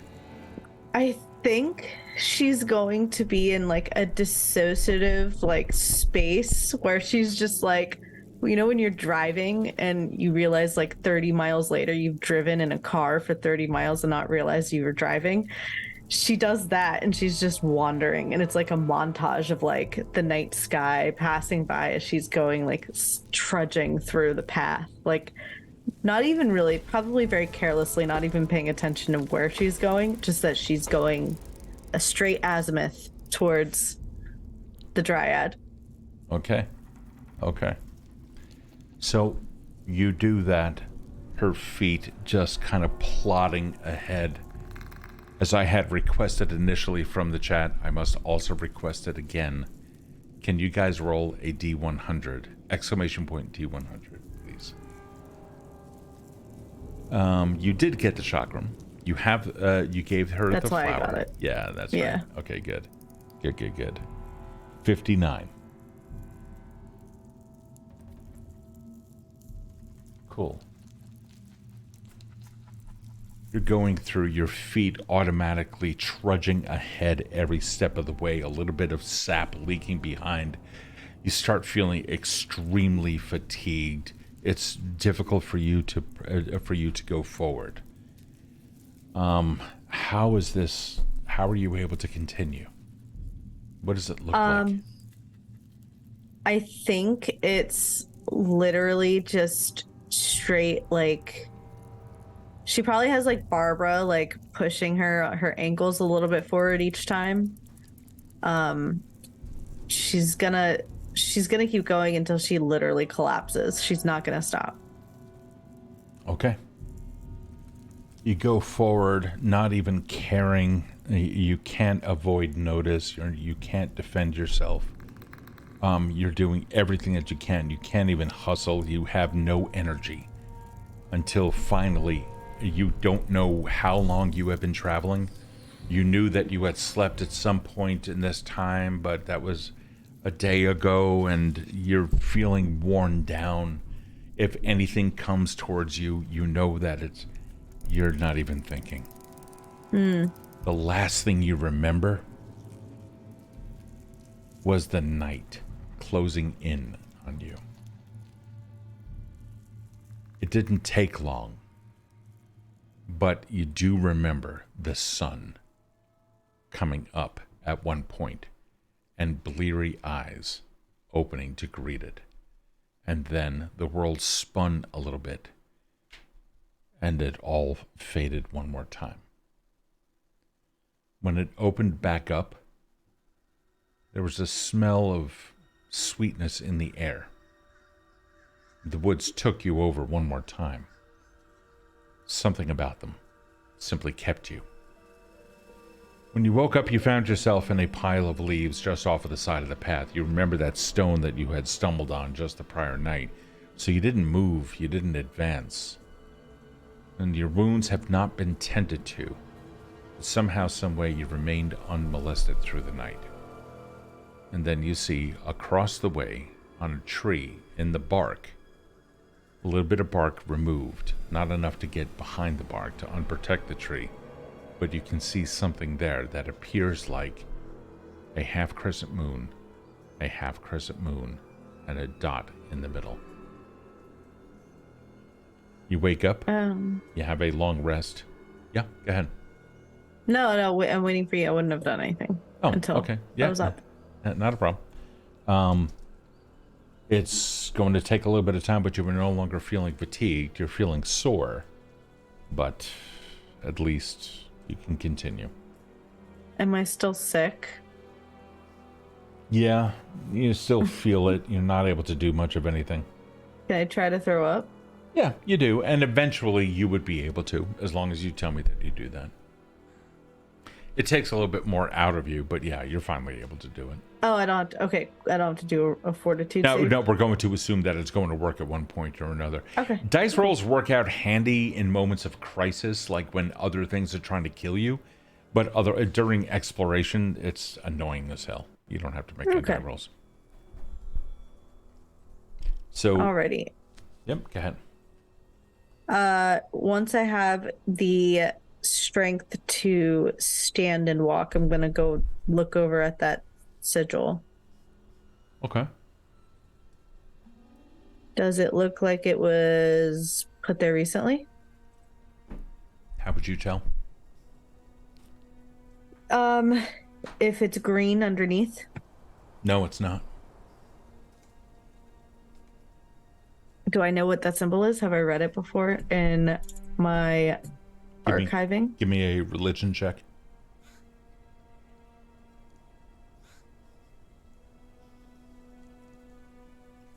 Not library or academia lore? Nope. 11. It's fairly well known. It's the symbol of Nordaga.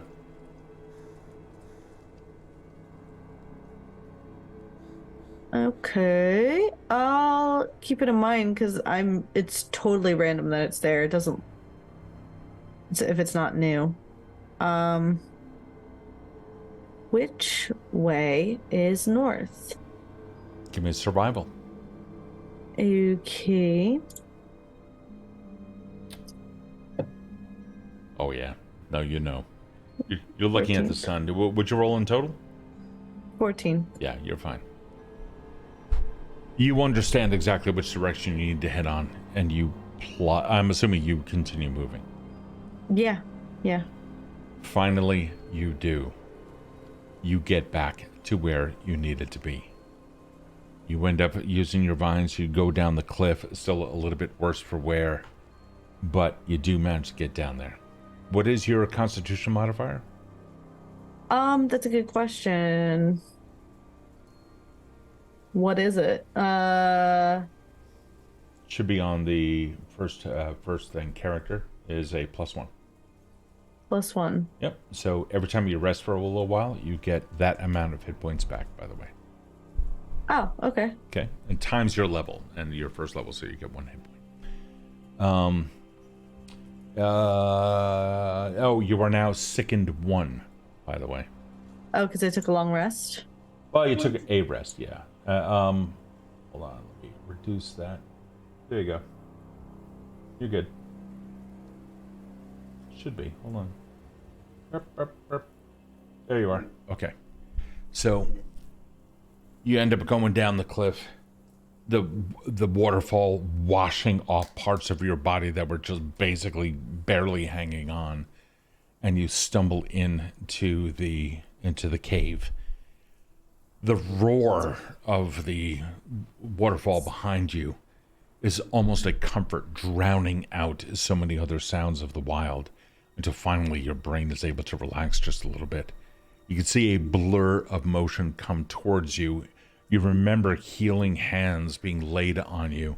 You fell unconscious here. You woke up there, until finally your eyes open back up. And you see the Dryad staring at you. Several of your wounds have had a salve applied to you, and you can already feel your body beginning to heal. You did it. I did, and you healed me. It's going to take a little bit of time, but yeah, your body will come back. Good job. I guess this job was meant for you. It's meant for me, but I could not have done it alone. I died almost a lot of times. So Ask yourself this. What healed you? What kept you alive? Oh, birds definitely helped, and there was some healing like stacks up in the canopy, and Barbara helped. And there's like, I look over at Barbara and there's like little wraps around each little quill, and That's adorable. But I have to ask you, birds and healing sacks in a forest and all that stuff, is that not all part of Nordaga, just like you? that's a good point, because on the way back I saw her symbol like right where I woke up. So I suppose that your argument holds some weight, seeing as it was an old symbol and I just so happened to have fallen unconscious beside it. Now I have a little secret for you. Oh goodness, is there another Spider Queen somewhere? No. Oh good. You know how nature almost killed you? Mm-hmm. You know how nature almost healed, well, did heal you? Mm-hmm. Severus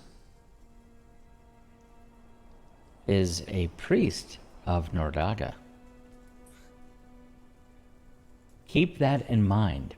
Nature is neither good nor evil, has no allegiance to anything. And Nordaga simply represents the way that things are. That birds healed you is part of Nordaga. That nature almost killed you is part of Nordaga.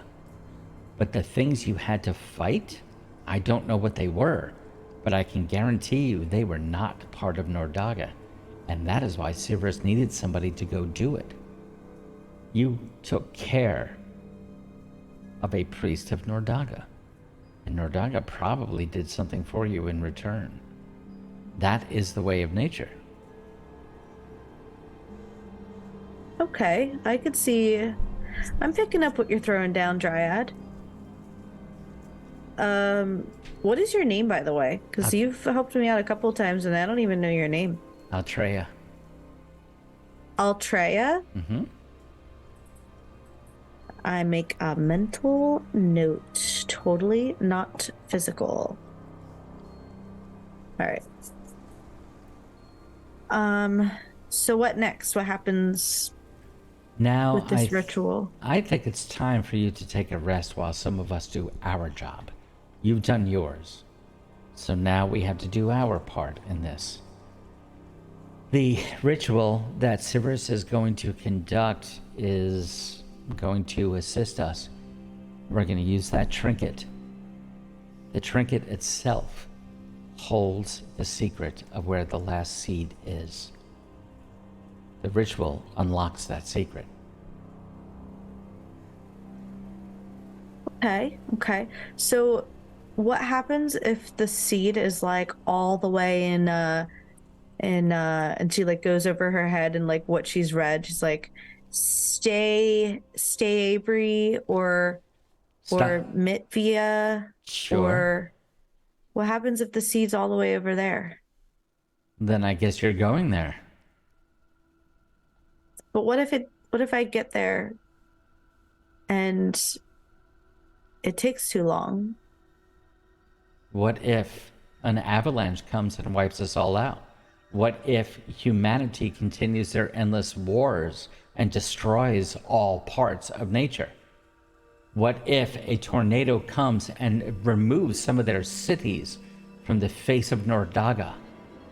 What if anything? What is the point of the question? We do what we have to do in order to survive. If you feel that you are done with this journey, you know where your home is. You can go. Someone else will come along and hopefully do it. No, nobody else will. I didn't mean it anything by it. I was just worried because that was really hard and You will also learn from this. Your body will get stronger through this. You've already undergone so much. Little Leshy is not so little. All of the things that have told you that you can't do these things back home, they were reflections of their own attitude towards themselves. That's a very human thing. You are part of nature. You... And she like reaches out and touches some of the sap which is still leaking from your body here and there. This is no different than the maple tree just on top of the cliff. How are you different than nature? You're not. You are a part of it. No matter where you go here in this entire physical realm, As she looks around the cave. you will always be within Nordaga's embrace for good or for bad. So what if it is far away? Then I guess your little legs are only going to get stronger.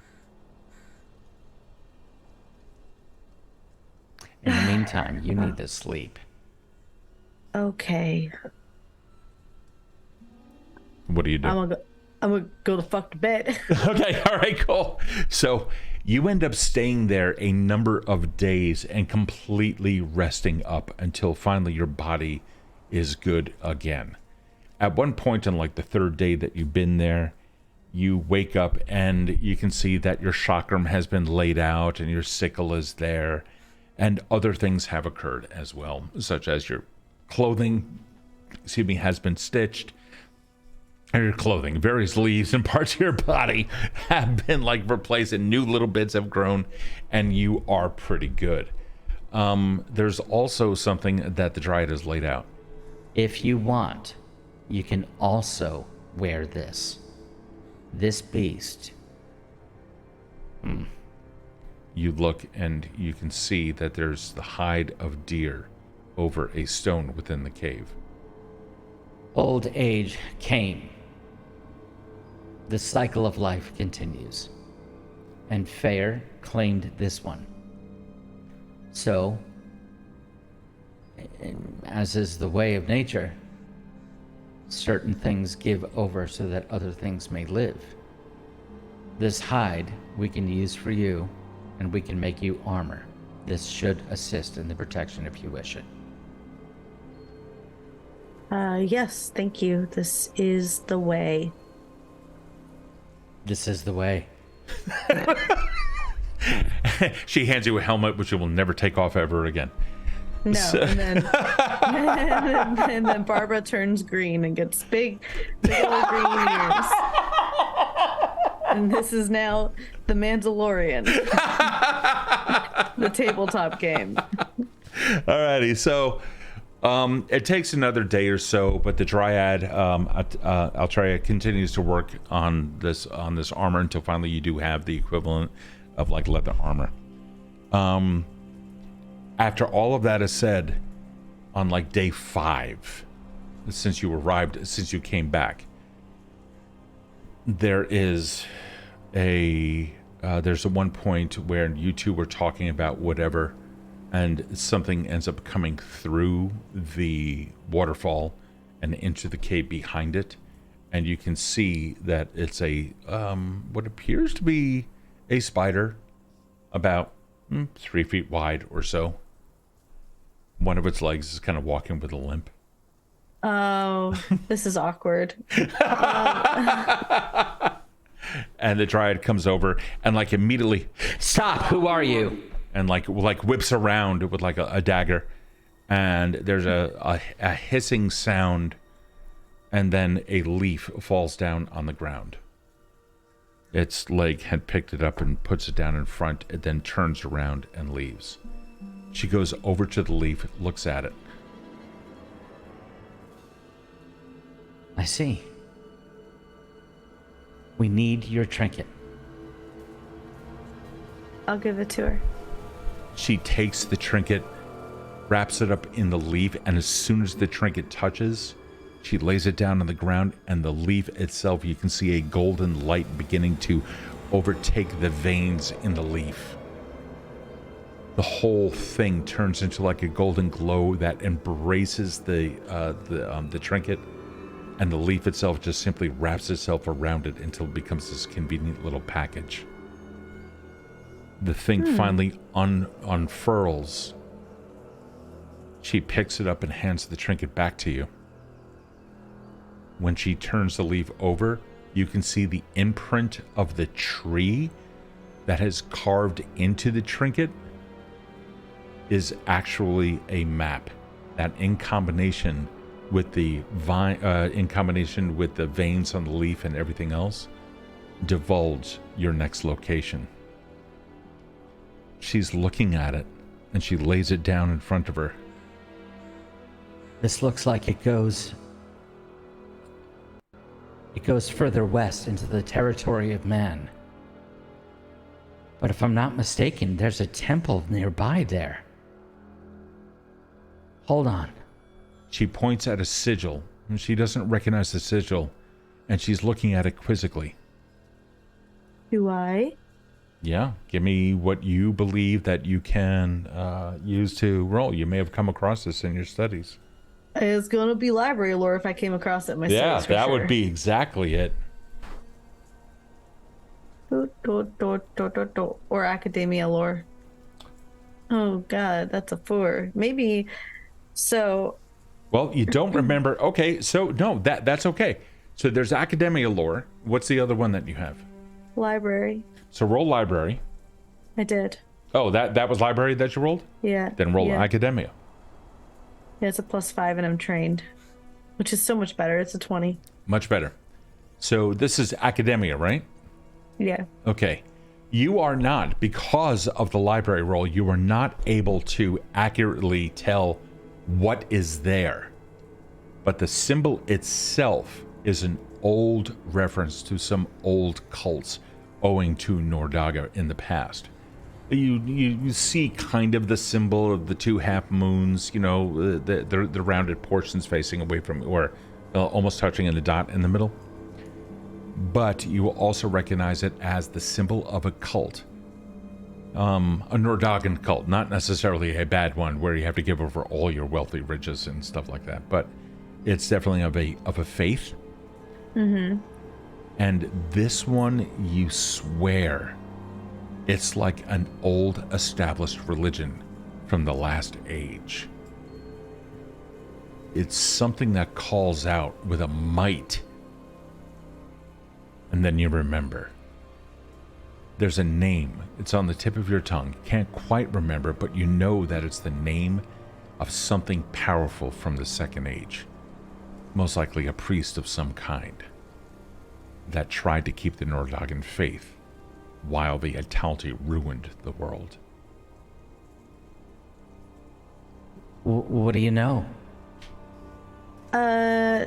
I can't quite think of the name. It escapes me, but it was at the end of the Second Age, where the Italti were taking, like, just destroying our planet, and this cult, sorry, did you say it was a cult? Mm-hmm. Wanted to take over that.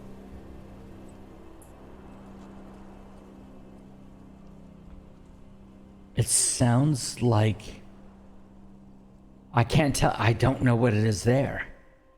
We will draw the map out, and then we'll figure out where it is that you need to go. But I have a feeling it's going to be a temple. And if it's what I'm thinking of... No, it's not. That sunk a long time ago. What's that? It was a temple before the waters rose. There were many temples during the Second Age. Last age, when all the Italti ruined everything. So many of them ended up building altars to themselves. And this was before the waters rose to form the land as it is now. But some of those temples existed in places that were just unsound. Like Nordaga's Law just never mattered because their arcane ability to manipulate reality just... Well, I don't know if that's where you need to go, but this will at least give you a heading. It's going to be northwest. You're going into the lands of man, into tribal territory, I think. It should be at least a little bit kinder to you than down to the southwest where the cities of man are. Okay. No, I could do this. I could do this. Okay. Then let's see what we can do. In the meantime, I'll finish up with your armor, and there's more of the circle coming here to meet you. I sent word that you have succeeded everything so far. They would like to meet you. You may receive little gifts here and there. But in the meantime, I think we need to improve some of your skills. Hang out with me for a couple of days. We're not in a rush on this immediately. Thankfully, the wars do take a long time to spread, but they are spreading. So, you'll be here for a couple more days if that's okay with you. And then we'll train, and we'll get you up to speed. What do you say? Yeah, as long as there's no more spiders, I am totally fine. I can't with guarantee that. that, but nature is nature in all of its glorious forms. All right, little Leshy, let's see what we can do. Training begins now. And with a thump of her foot against the ground, you see the waters in the cavern beginning to rise. And she begins teaching you a whole bunch of other stuff that culminates in you getting level 2. Yay! I got level 2. Tabletop Rolls, thanks for the raid. Seriously, Tabletop Rolls, we just we just ended this game, so thank you. I was gonna say to raid Tabletop Rolls, but then they raided us. That's so funny. I know. It's like, oh well, guys. Yeah, we just finished up tonight's game, but thank you so much for the raid. But hang out just for a second because Erin and I are going to talk about this campaign really quick. Because I kind of want to know what's going on. In the meantime, can we have a shout out for Tabletop? Yeah, I'm doing it. I'm doing it. Oh, awesome. Thank you. By the way, you guys can also go to discord.gg/Evindale. Come in and join us. We just completely reorganized the entire Discord server. World builders, artists, and other things are also in there. Places to hang out with your lore and other things like that. Also, there's going to be some competitions and stuff coming. So if you guys are into a really cool RP community, by all means, come in and join us on Wednesdays. It's Mondays and Wednesdays. Right now we're running campaigns on Wednesdays. We also have an after party where the crew of a Cyberpunk campaign comes in and talks about the game with you guys. So feel free to come in and join us. You need to know that, hold on, wait, what? Okay, all you need to know is die like, all you need to do is like die like 5 times. It's fine. Jody B. Oh, you like the new organization? Cool. Yay. Awesome. Thanks, you. Jody. That took a long time. Kid, we spent the entire weekend doing that. Hey, Erin, Steve, you need to know that I have a Binks. What's a Binks? What's a Binks? Oh, is that your cat? You got your cat? Binks is your cat. Binks is a cat? Binks is Rabbit's cat, I think. Okay. I'm pretty sure that's your cat, Rabbit, right? Okay, well, until we get an answer, Tabletop Rolls was last seen playing Pathfinder. So, yay! Awesome Pathfinder. Alrighty, Erin, I have to ask you. Your character almost died a couple of times. Where are you at with this? Are you frustrated, or what are you feeling? No, I think I would have to go through another combat session. I've always thought that Pathfinder combat is really hard. Like, it's always been hard for me. So I went into that knowing it was going to be hard.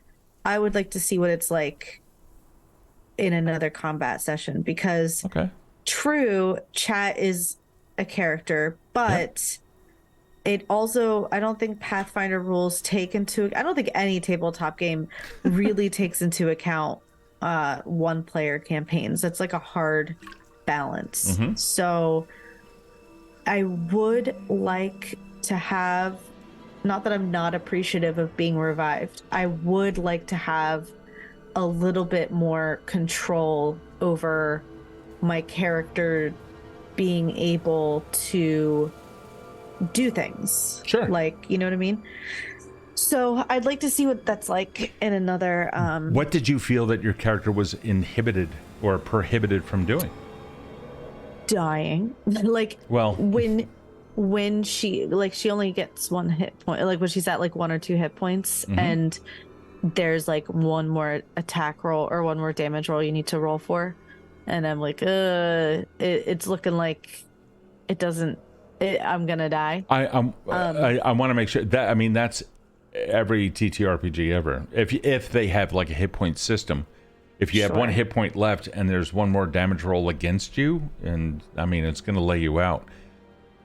Yes. I want to be on your side, but help me understand. I think it will be it just, I think it's a little. Was the encounter too tough for you? No. Okay. Obviously, because I made it out. But if a normal encounter, like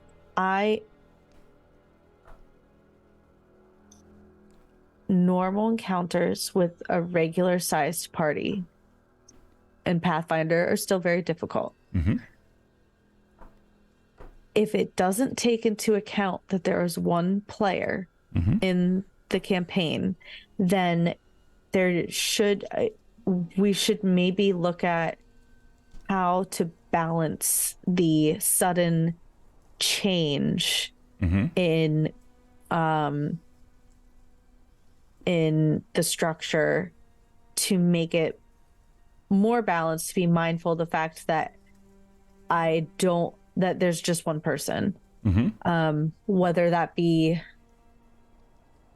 drop the hit points a couple for the monsters or drop the number. I don't know. I'm not saying it's too hard. I'm just saying that sounds like it's too hard. There is something. So the way that Pathfinder 2nd Edition works is that it assumes that your party has 4 people in it, and then any of the when you go to construct an encounter, you're given essentially an experience point budget. So like at party level, like 40 experience points or something along those lines. And that's any standard creature or like a low threat boss. So if you have a number of people in the party that's less than 4, then you begin to adjust that to create a different XP budget. So for every person, like here, for example, different party sizes. For each missing character, remove that amount of XP from your XP budget. So you would wind up with an XP budget of 10. That particular thing would have been extraordinarily difficult under any circumstance. But the reason why I made it the way that it was because I took the chat into account. It didn't cost anybody anything other than channel points, which is awesome. So I knew that they had heals, and that is what this was designed for. Yeah, it totally makes sense. That's why I said I would have to see another combat situation to see what that spread looks like, because now you're looking at it where it's almost like the one PC and then the rest of the party are clerics. So you want to be mindful of maybe not overdoing healing abilities, but maybe making more. Maybe it's a matter of giving another point redemption where they can, if they're going to be a character, that they could do another thing besides heal. If that makes sense, because I'm saying this as a player, I was so grateful that I was healed, but I think it was like 6 or 7 times, and that is a significant amount. Even when Tasia would be down like all the time because she was just sloppy, still would not be revived 6 or 7 times, like at death's door. So that's why there's also, this is a single character, so you're going to drop if there are certain other things that aren't taken into account. Crazy here is saying with your climbing ability, you would look at the battle grapple weapon. So understanding what grapple does, and then have a backup way to get out of reach. Using your spells more judiciously, like if you had wanted to break a web, don't use a spell to break a web. Use a stone, or use a vine off of you and use it as a melee hit, or something like that. Yeah, so I got you. So there are certain things that you can do. Pathfinder 2nd Edition allows you a lot of things, such as trip and disarm. You are trained in athletics, so disarm is also something else that you can do. If you just continually attack, the reality is that these creatures that have weapons are going to do a little bit more than what you can do. They will try to trip. They will try to disarm. They will try to use the terrain to their advantage. And like when that guy moved off from your flank and down a little bit, it's because he was going to try to use the terrain to his advantage. So there's a lot of stuff that you can do, but you also have to study the system. So would it assist you if I were to offer you actions that you can do as part of the Learning Pathfinder 2nd Edition? Sure, that would help. Okay, yeah, cool. This way you do have more power over your character, because you do have it. You absolutely have it. I can also, if you want, prohibit any kind of a channel point redemption during a battle, and then you can see what happens. But I'll also construct that battle to be in line with one person.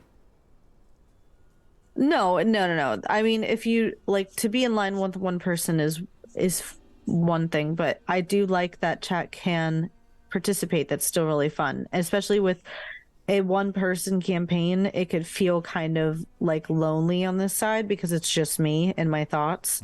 So it is nice to have that other person there. So if I had to pick from the two, I would say I would rather have chat there than not there. Okay, all right, totally cool. What else did you encounter? I mean, the spider was cool. The dryad was actually like very helpful. Did I encounter anything else?